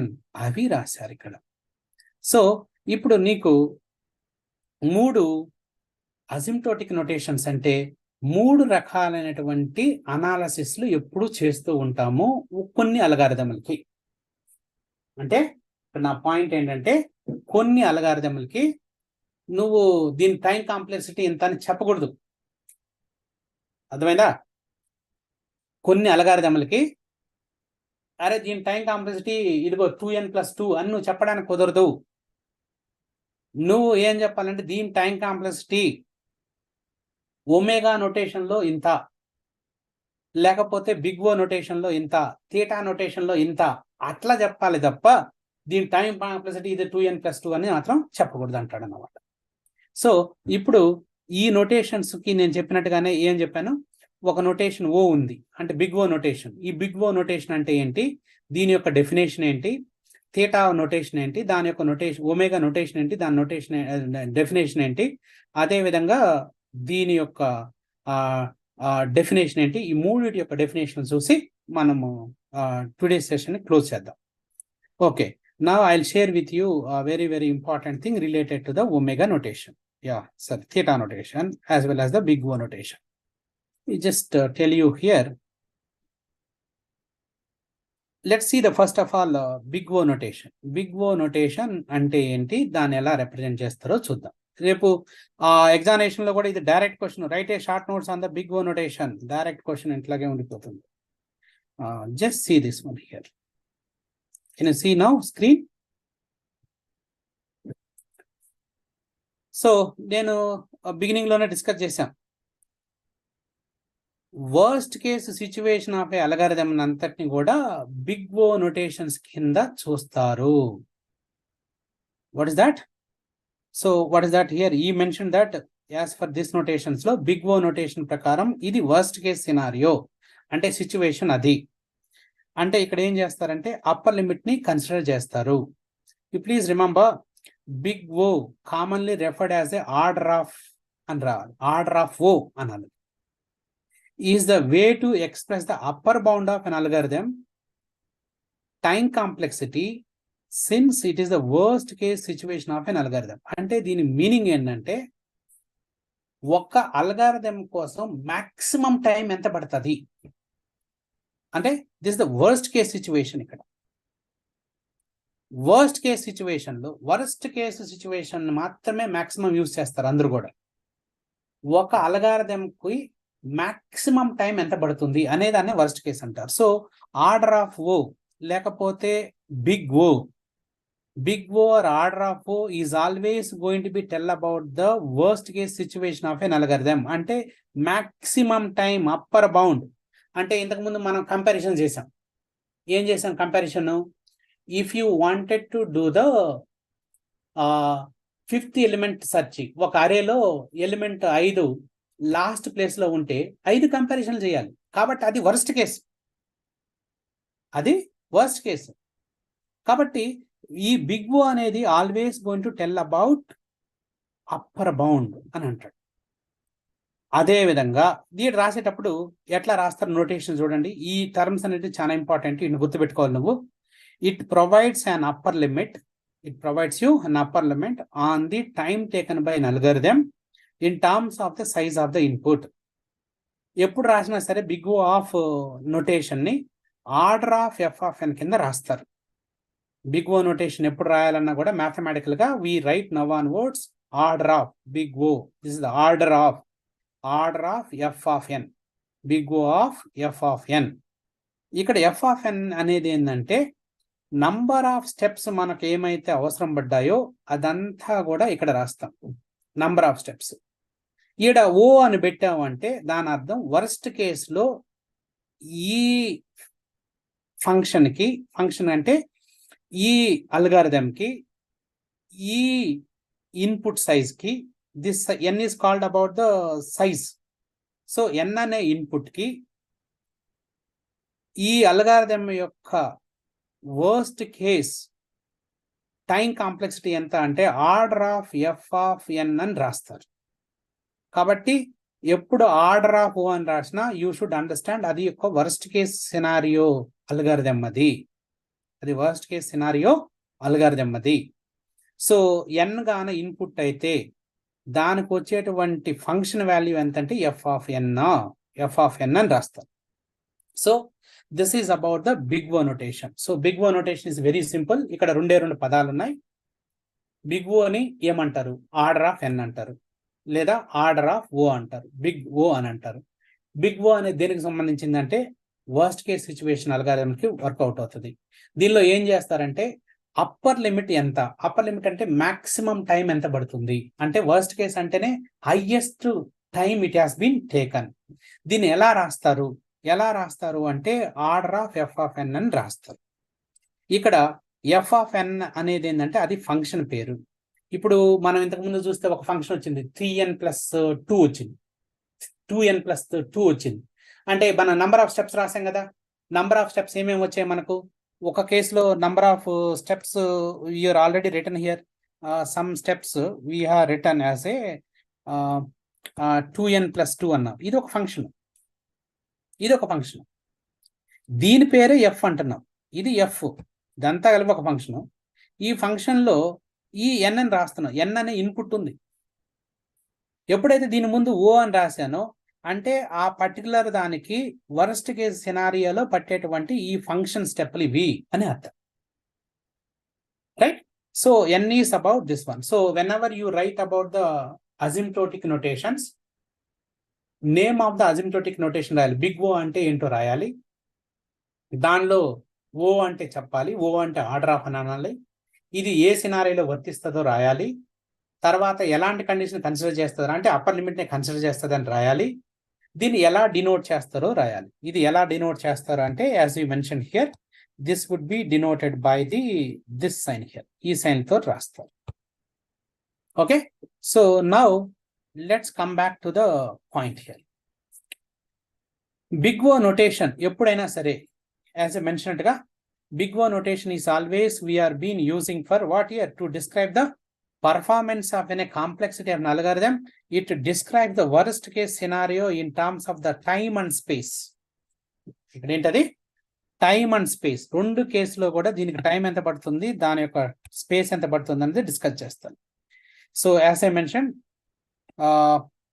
Big O notation is used for the efficiency data structures లో చాలా అల్గారిథంలు అన్నిటి కూడా. గుర్తుపెట్టుకోవాల్సింది ఏంటంటే వేరే నోటేషన్ మనం వాడతామో లేదో తెలియదు, కానీ ప్రతి అల్గారిథంలో కూడా నువ్వు వర్స్ట్ కేసు బెస్ట్ కేసు అని చెప్పలేదు. బిగ్ ఓ ఆఫ్ ఎన్ అని చెప్పినావంటే ఆ అల్గారిథంకి వర్స్ట్ కేసు సినారియోనే నువ్వు చెప్తున్నట్లు లెక్క. అంటే నువ్వు వర్స్ట్ కేసు సినారియో అని చెప్పే బదులు బిగ్ ఓ ఆఫ్ ఎన్ అని చెప్తే చాలు. బిగ్ ఓ ఓహో ఈయన చెప్తున్నది అంటే ఎన్ స్టెప్లు ఉన్నటువంటి ఈ ప్రాబ్లంకి వర్స్ట్ కేసు యొక్క పర్ఫార్మెన్స్ చెప్తున్నాడు అని అర్థం. అంతే తప్ప నేనేమన్నాను, ప్రతి అల్గారిథంకి కూడా 3 రకాల టైమింగ్ చెప్పాలి. ఈ 3 రకాల టైమింగ్లు మనం ఏం చేస్తామంటే worst case, best case, average case అని చెప్తుంటాం. ఈ యావరేజ్ కేసు, బెస్ట్ కేసు అనే పదాలు యూజ్ చేసే బదులు ఆర్డర్ ఆఫ్ ఓ అని చెప్పినావంటే నువ్వు మాట్లాడుతున్నదంతా కూడా ఈయన వర్స్ట్ కేసు గురించి మాట్లాడుతున్నాడు అని చెప్తాడు. ఇప్పుడు సర్చింగ్ ఆఫ్ ఎలిమెంట్ ఉంది. సర్చింగ్ ఆఫ్ ఎలిమెంట్ లో ఎన్ ఎలిమెంట్స్ కదా ఉంటాయి. నాకు ఎన్ ఎలిమెంట్ లో వర్స్ట్ కేసు ఎంత, ఎంత ఎలిమెంట్ దగ్గర ఉందనుకుంటే అది వర్స్ట్ టైం. ఫస్ట్ దాని గురించి ఆలోచించాల్సిన పని లేదు నాకు. వర్స్ట్ టైం ఎంత అంటే highest number of elements you are using in the array. నేను 5 ఎలిమెంట్స్ వాడానంటే 5 కంపారిజన్లు, సో మై ఆర్డర్ ఆఫ్ 5 అది. అదే ఎన్ అయితే ఎన్ ఎలిమెంట్స్ ఉంటే ఆర్డర్ ఆఫ్ ఎన్ అవుతుంది. ఆ ఫంక్షన్ పేరు ఏమవుతుంది, ఆర్డర్ ఆఫ్ ఎన్ అవుతుంది. కాబట్టి ఇప్పుడు నుంచి వర్స్ట్ కేస్ అని చెప్పే బదులు ఏమంటామంటే ఆర్డర్ ఆఫ్ ఎన్ అంటాం. బెస్ట్ కేస్ అని చెప్పే బదులు దానికి ఒక నోటేషన్ వాడాం. బెస్ట్ కేస్ కోసం ఏం చేస్తారంటే లోయర్ బౌండ్ వాడతారు, అంటే సింగిల్ స్టెప్ లో వస్తుంది. So best case is always we are getting in the single step, worst case we are getting in the maximum steps, average means it's a middle one here. Okay, so I hope you got the point. ఇప్పుడు ఈ big O notation you understood కాబట్టి దీని యొక్క original definition you should see here. Look at this one. ఈ definition ని నువ్వు బాగా గుర్తుపెట్టుకోవాలి. ఈ మ్యాథమెటికల్ ఈక్వేషన్స్ ని you need to understand here. ఇప్పుడు నీకు థియరిటికల్ గా ఈ పాయింట్ క్లారిటీగా ఉంది, దేని గురించి దేని చెప్తున్నాం అన్న సంగతి you have the clarity about it. ఇప్పుడు నాకు ఒక ఫంక్షన్ ఉంది, లేదనుకుంటే రెండు what you call here we got a 2 functions ఉన్నాయి. ఒక జిఎఫ్ అనే ఫంక్షన్ ఉంది, జిఆఫ్ ఎన్ అనే ఫంక్షన్ ఉంది. ఇక్కడ మనం ఏం ఆలోచిస్తున్నాం అంటే F of N is order of G O G of N. అంటే దీన్ని ఇలా రాస్తాం, F of N is order of G of N. ఈ రూలు ఎప్పుడు అంటామంటే ఈ కండిషన్ సాటిస్ఫై చేయాలి. ఈ కండిషన్ కొంచెం క్లియర్గా చూడాలి. ఇక్కడ ఏంటి ఈ కండిషన్స్ ఇక్కడ అంటే what you will understand from here. Look at this. There are 2 functions with us. F of N ఉంది, జి ఆఫ్ ఎన్ ఉంది. ఈ function order of G of ఎన్ అని ఎప్పుడు చెప్తావు అంటే ఈ కండిషన్ సాటిస్ఫై చేయాలి. ఏ కండిషన్ అది? F of N value less than or equivalent to C into G of N. C into G of N such that g of n, this n is always for all n value greater than or equivalent to n0. ఇక్కడ c గాని n0 గాని ఏంటంటే 2 కాన్స్టెంట్లు. ఇక్కడ 2 కాన్స్టెంట్లు. ఏంటి ఆ 2 కాన్స్టెంట్లు? c అనేది ఒక constant, అది పాజిటివ్ వాల్యూ. అదే విధంగా n0 అనేది కూడా ఒక కాన్స్టెంట్, అది కూడా పాజిటివ్ వాల్యూ. ఎప్పుడు అయితే మనము ఈ కండిషన్ దానిలో సాటిస్ఫై చేస్తుందో అప్పుడు దాన్ని we consider it as a in a simple term F of N is order of G of N కింద మనం షేడ్ చేస్తాం. అంటే దీని మీనింగ్ ఏంటంటే ఎఫ్ ఆఫ్ ఎన్ ఎలా పెరుగుతుందంటే grows no faster than the C into G of N for all N is greater than or equal to N of 0 where C and n0 are the constants. Please understand, ఇక్కడ 2 ఫంక్షన్లు ఉన్నాయి. ఈ 2 ఫంక్షన్ల మధ్య big O notation ను satisfy చేయాలి అంటే ఏం కండిషన్ ఎగ్జిస్ట్ అవ్వాలి అన్నదే మాట్లాడుతున్నాం. Don't get confuse here, I'm very clear. 2 ఫంక్షన్లు ఉన్నాయి మన దగ్గర. ఎఫ్ ఆఫ్ ఎన్ అనేది ఒక ఫంక్షను, జి ఆఫ్ ఎన్ అనేది ఒక ఫంక్షన్. ఈ రెండిటి మధ్య అంటే ఏమని చెప్పాలి? అరే ఎఫ్ ఆఫ్ ఎన్ అంటే time complexity of the given function ఎంత అంటే దీని మీనింగ్ ఏంటంటే ఎన్ ఇన్పుట్స్ ఉన్నటువంటి ఒక ప్రాబ్లం ఉంది, రైట్? ఒక ఫంక్షన్ ఉంది నీకు ఆల్రెడీ, ఏది ఒక అల్గారిథం ఉంది. ఆ అల్గారిథం యొక్క టైం కాంప్లెక్సిటీ అనేది ఎఫ్ ఆఫ్ ఎన్ అనేది టైం కాంప్లెక్సిటీ అనేది ఏంటి అంటే order of G of N, order of G of N అంటే టైం కాంప్లెక్సిటీ ఆఫ్ దాని వాల్యూ ఎంత అంటే ఆర్డర్ ఆఫ్ జీ ఆఫ్ ఎన్ అని చెప్పాలి అంటే ఈ కండిషన్ సాటిస్ఫై అవ్వాలి అని అంటాడు. ఏం కండిషను? నీకు వచ్చేటువంటి టైం కాంప్లెక్సిటీ వాల్యూ ఎప్పుడు కూడా ఈ సి ఇంటూ జీ ఆఫ్ ఎన్ కి లెస్ దాన్ అయి ఉండాలి లేదా ఈక్వల్ అన్న అయి ఉండాలి. అంటే అప్పర్ బౌండ్ గురించి మాట్లాడుతున్నాడు. అంతకన్నా మించి వాల్యూ పెరగడానికి వీల్లేదు. అంటే అరేలో ఎన్ ఎలిమెంట్స్ ఉన్న ప్రాబ్లం తీసుకున్నాం కదా, దానిలో మాక్సిమం 5 అనేది మాక్సిమం కంపారిజన్ కింద తీసుకున్నాం కదా. అంటే దానికి పట్టేటువంటి టైం ఎంత అంటే నీ అల్గారిథంకు పట్టే టైం ఎంత అంటే ఈ హైయెస్ట్, ఇది upper bound. G of N అనేది ఏంటి? Upper bound. ఆ అప్పర్ బౌండ్ ఇంకా కూడా సమ్ కాన్స్టెంట్ మల్టిప్లై కూడా చేసుకో, ప్రాబ్లం లేదు. అంటే నీ టైం కాంప్లెక్సిటీ ఒక అప్పర్ బౌండ్ వాల్యూ కన్నా కూడా తక్కువ లేదా ఈక్వల్ కన్నా ఉంటది అనేది దీని యొక్క మీనింగ్. అదే సింపుల్. బిగ్ ఓ నోటేషన్ అంటేనే always we are focusing on worst case situation. Worst case scenario అంటేనే మాక్సిమం టైము. అంటే నా అల్గారిథంకు బట్టే టైము అంటే నా అల్గారిథంకు వచ్చినటువంటి ఫంక్షన్ ఎంత అంటే ఆ ఫంక్షన్ వాల్యూ వర్స్ట్ కేసులో వచ్చినటువంటి వాల్యూ జీ ఆఫ్ ఎన్ ఏమైతే ఉంటుందో దాంతో పోలిస్తే దానికన్నా లెస్ దాన్ అన్నా ఉండాలి, ఈక్వల్ అన్నా ఉండాలి. లెస్ దాన్ అన్నా ఉండాలి, ఈక్వల్ అన్నా అవ్వాలి. అప్పుడు అది బిగ్ ఓ నోటేషన్ ని సాటిస్ఫై చేస్తున్నట్టు. అదేవిధంగా ఇన్ ఏ సింపుల్ టర్మ్ లో దీన్ని ఇలా చెప్పాలంటే దీని అర్థం ఏంటంటే f of N is nothing but a order of g of n if f of n grows so faster than the c of n for all n is greater than or equivalent to 0. ఇప్పుడు you will understand this by solving the simple problem. దాని గురించి వరి కావద్దు. You just understand the simple concept here, that will give the clarity here. ఇక్కడ చూడండి, asymptotic notations లో మనం మాట్లాడుతున్నది ఏంటంటే బిగ్ ఓ నోటేషన్ గురించి మాట్లాడుతుంది. ఈ బిగ్ ఓ నోటేషన్ ఏంటో చూద్దాం. నేనేం చెప్పాను, బిగ్ ఓ నోటేషన్స్ లో ఒక ఫంక్షన్ ఈ వాల్యూ ఎప్పుడు కూడా ఏంటంటే వర్స్ట్ కేసులో యాక్చువల్ వాల్యూ మించి పోకూడదు, అదే అంటున్నాం ఇక్కడ. So you are written about the definition for it. ఇప్పుడు ఇది ఒక ఫంక్షన్ ఉందనుకున్నాం, రైట్? ఇది ఒక ఫంక్షన్ 3n+2 అనేది ఒక ఫంక్షన్. అంటే ఇవి number of steps I required for the my algorithm, right? This is the number of steps required for the one algorithm here. అప్పుడు నేను ఆర్డర్ ఆఫ్ ఎన్ లో రాయాలంటే ఇది ఎంత, దీని యొక్క టైం ఎంత అంటే I will write here, you will ignore this value, you will ignore this value, we write it's a order of N కింద రాస్తాం. అంటే ఒక ఫంక్షన్ గాన 3n+2 లాగా ఉంటే దానికి బట్టే ఆర్డర్ ఆఫ్ టైం ఎంత అంటే order of n. You ignore about all the constant values. We write here is order of n here. ఎందుకు అంటే దీనికి అప్పర్ బౌండ్ తీసుకున్నా అంటే ఫర్ ఎగ్జాంపుల్ దీనికి అప్పర్ బౌండ్ అంటే ఈ వాల్యూ ఒకటి ఇంక్రీజ్ చేశాను అనుకోండి, అప్పుడు ఏమవుతుంది, ఇది 4 అవుతుంది, రైట్? ఇప్పుడు ఇది జీ ఫంక్షన్ అవుతుంది. దీనికి ఒకటి అంటే we're taking about the upper bound worst case, అంటే దీనికన్నా +1 తీసుకుంటాం. లెట్స్ టేక్ ద మోర్, ఇది exact more, we're taking about the more అంటే we're multiplying instead of by the 3 బదులు ఒకవేళ 4తో మల్టిప్లై చేశాను కాబట్టి +1 చేసుకోండి. అప్పుడు ఈ ఈక్వేషన్ సాటిస్ఫై అయ్యే విధంగా ఎన్ వాల్యూ ఎంత అంటే n = 2 కింద వస్తుంది. సో n = 2 అయితే ఈ కండిషన్ సాటిస్ఫై అవుతుంది. అంటే ఈ కండిషన్ ని సాటిస్ఫై అయ్యే విధంగా వచ్చేటువంటి జీ ఫంక్షన్ లో కూడా ఎన్ఏ ఉంది, ఇక్కడ కూడా ఎన్ఏ ఉంది. అంటే ఏ వర్స్ట్ కేసు సినారియోలోనైనా సరే, so see here how I got here this n is greater than 2.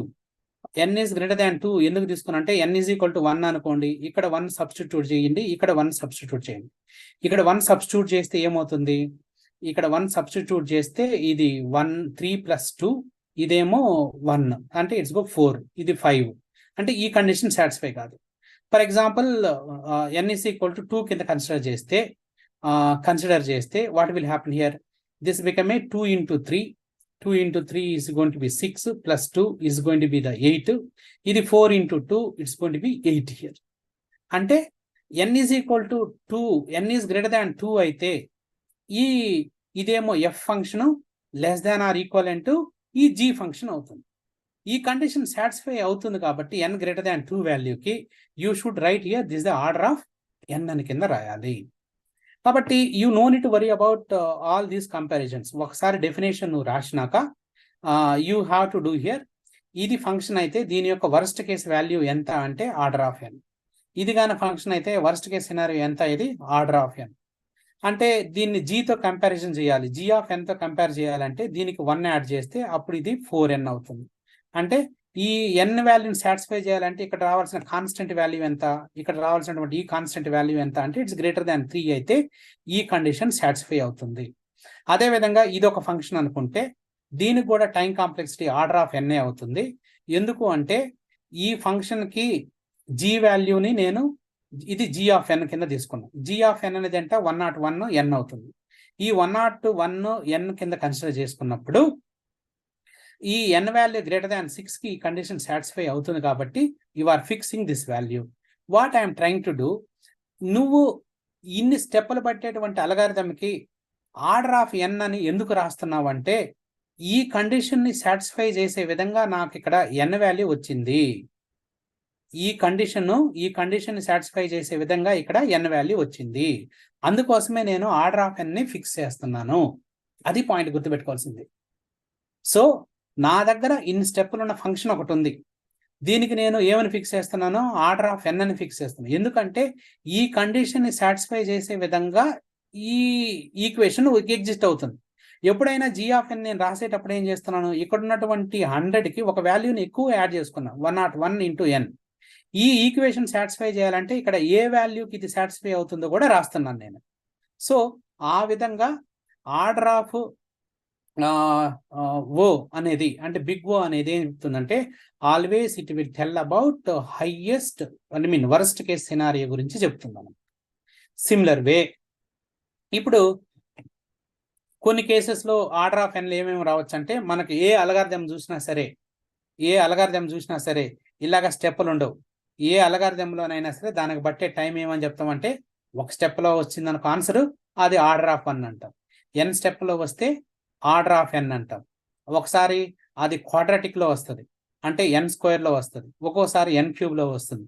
అంటే ఇవన్నీ కూడా ఇన్ జనరల్గా అవైలబుల్ అయ్యేటువంటి ఆర్డర్ ఆఫ్ టైం కాంప్లెక్సిటీస్. ఇవన్నీ కూడా అప్పర్ బౌండ్కి సంబంధించినటువంటి time complexities. Similar manner asymptotic notation for the omega.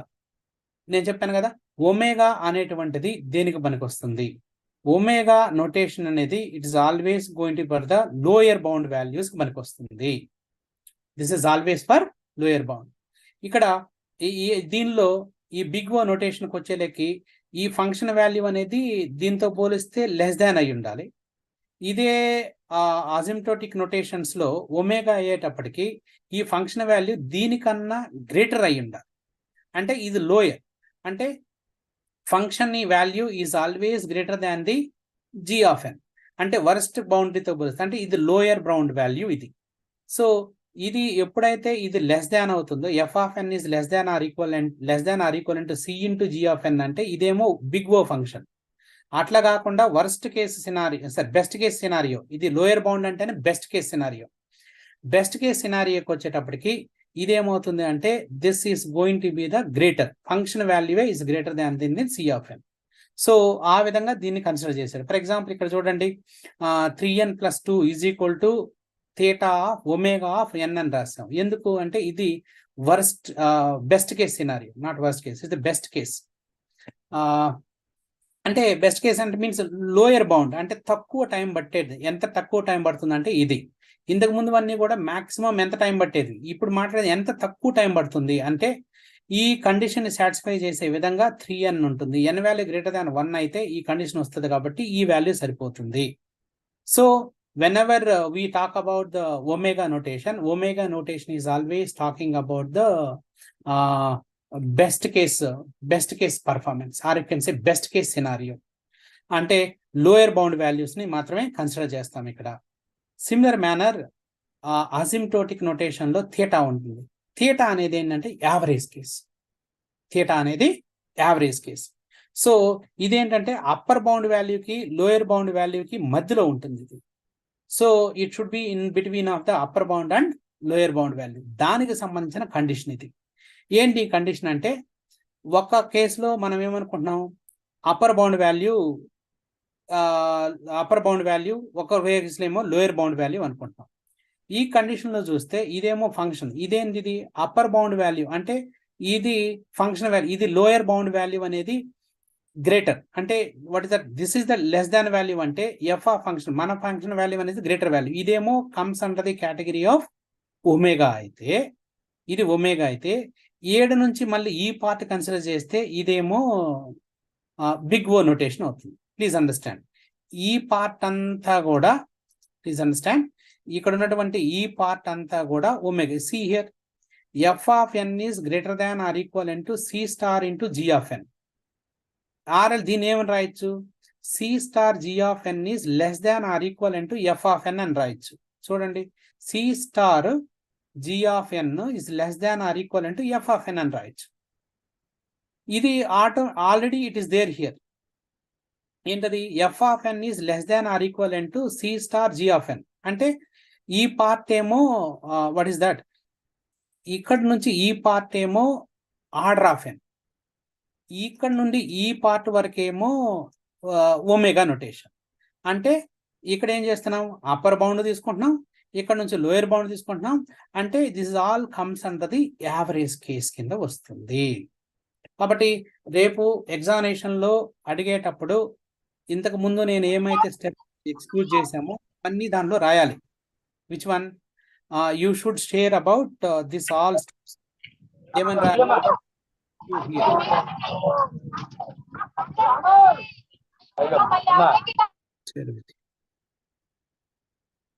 so every time you must share with this all steps here. You just see the screen.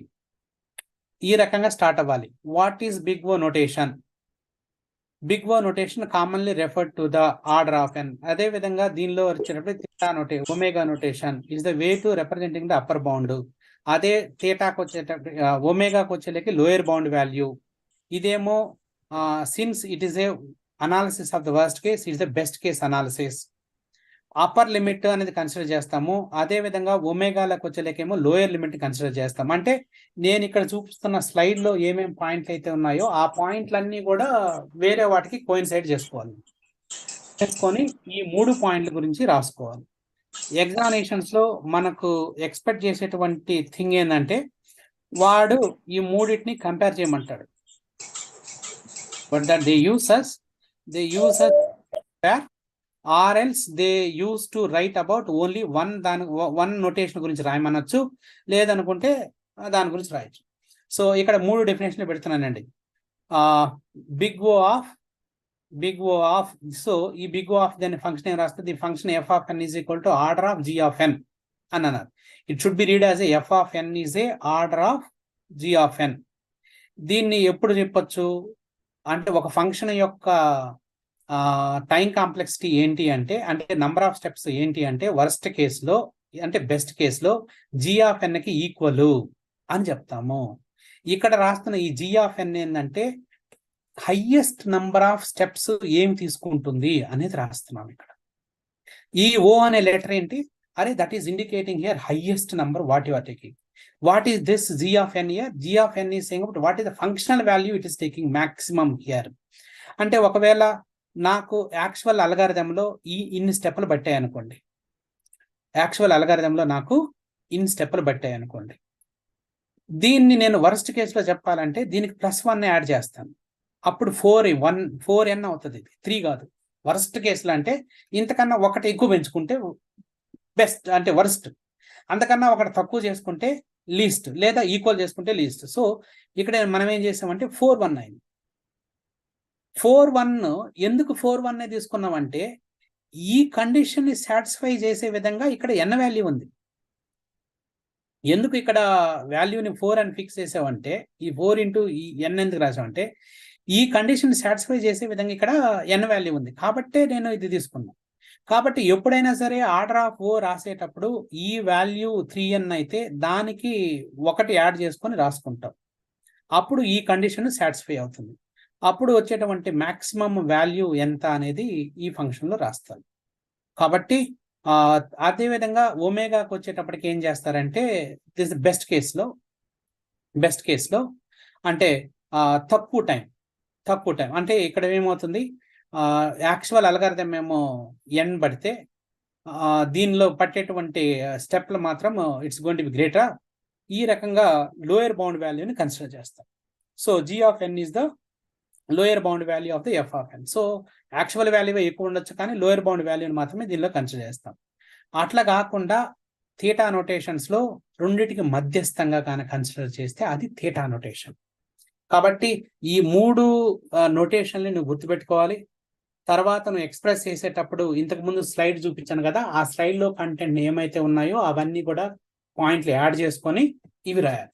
అంటే ఈ నోటేషన్లన్నీ కూడా ఇక్కడ మ్యాథమెటికల్గా రాసాం. ఈ నోటేషన్లన్నింటినీ కూడా మనము మ్యాథమెటికల్గా రాసినాం. యాక్చువల్గా చెప్పాలంటే ఒక అల్గారిథంకి పట్టేటువంటి టైం ఎప్పుడు కూడా ఫిక్స్డ్గా ఉండదు. ఇక్కడ సమరైజ్ చేస్తే ఒక అల్గారిథంకి పట్టేటువంటి టైం ఎప్పుడు కూడా ఫిక్స్డ్గా ఉండదు. దానికి ఒక్కొక్క ఇన్పుట్ను బట్టి ఎక్కువ టైం పట్టొచ్చు, లేకపోతే తక్కువ టైం పట్టొచ్చు, మధ్యస్థంగా ఇంత టైం పట్టొచ్చు. ఈ 3 రకాల టైమింగ్లు అనేటివి ఆ ఇన్పుట్ను బట్టి ఆధారపడి ఉంటాయి. అయితే ఈ 3 రకాల అనాలిసిస్లు ఏమైతే ఉన్నాయో వాటినన్నిటిని మనం మ్యాథమెటికల్గా రాస్తున్నాము.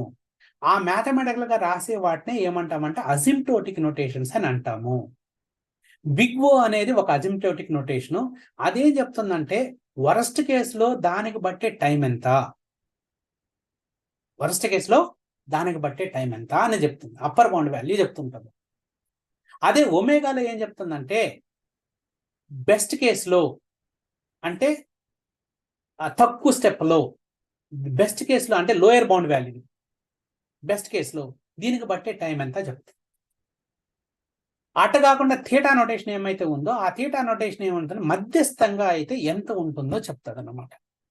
కాబట్టి ఈ ఫస్ట్ యూనిట్ నుంచి మనమంతా కూడా సమరైజ్ చేసుకుంటే మోస్ట్ ఇంపార్టెంట్ టాపిక్ ఏంటంటే టైం కాంప్లెక్సిటీలో కూడా ఈ 3 asymptotic notations important, performance analysis important, pseudo code important.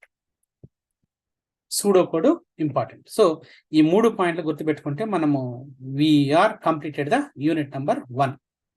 So రేపు ఇంకొకసారి ఇక రాబోయేటవన్నీ కూడా ఇట్లాంటివి కాంప్లెక్స్గా ఏమి ఉండవు. ఎందుకంటే మిగిలినవన్నీ కూడా ఎట్లా ఉంటుంది అంటే అల్గారిథం ఉంటుంది, అల్గారిథం తర్వాత ప్రాబ్లమ్ సాల్వ్ చేస్తాం. అల్గారిథం స్టెప్లు గుర్తుపెట్టుకున్న తర్వాత ప్రాబ్లమ్ సాల్వ్ చేస్తాం. ఆ రకంగానే ఉంటుంది తప్ప ఇలాంటి మ్యాథమెటికల్ ఈక్వేషన్స్ ఏమి ఉండవు. ఈ ఫస్ట్ యూనిట్లోనే కొంచెం మ్యాథమెటికల్ ఈక్వేషన్స్ అవన్నీ గందరగోళంగా ఉంటాయి, వాటి గురించి వరీ కాదు. But if you see the 1 or 2 times you will get the clarity about it. లేదా సెషన్ అంతా అయిపోయిన తర్వాత మళ్ళీ ఒకసారి రివ్యూ చేస్తాం వీటి గురించి. So thank you very much. And tomorrow second యూనిట్ని, థర్డ్ యూనిట్ని స్టార్ట్ చేస్తాడు, వేరే సార్ వస్తారు. సో ఆయన ఆ టాపిక్లో is good at that. So ఆ టాపిక్లో అల్గారిథం చెప్తాడు, ప్రాబ్లమ్ సాల్వింగ్ చేస్తాడు.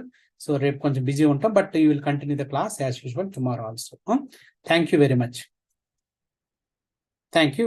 We are signing off the today's class.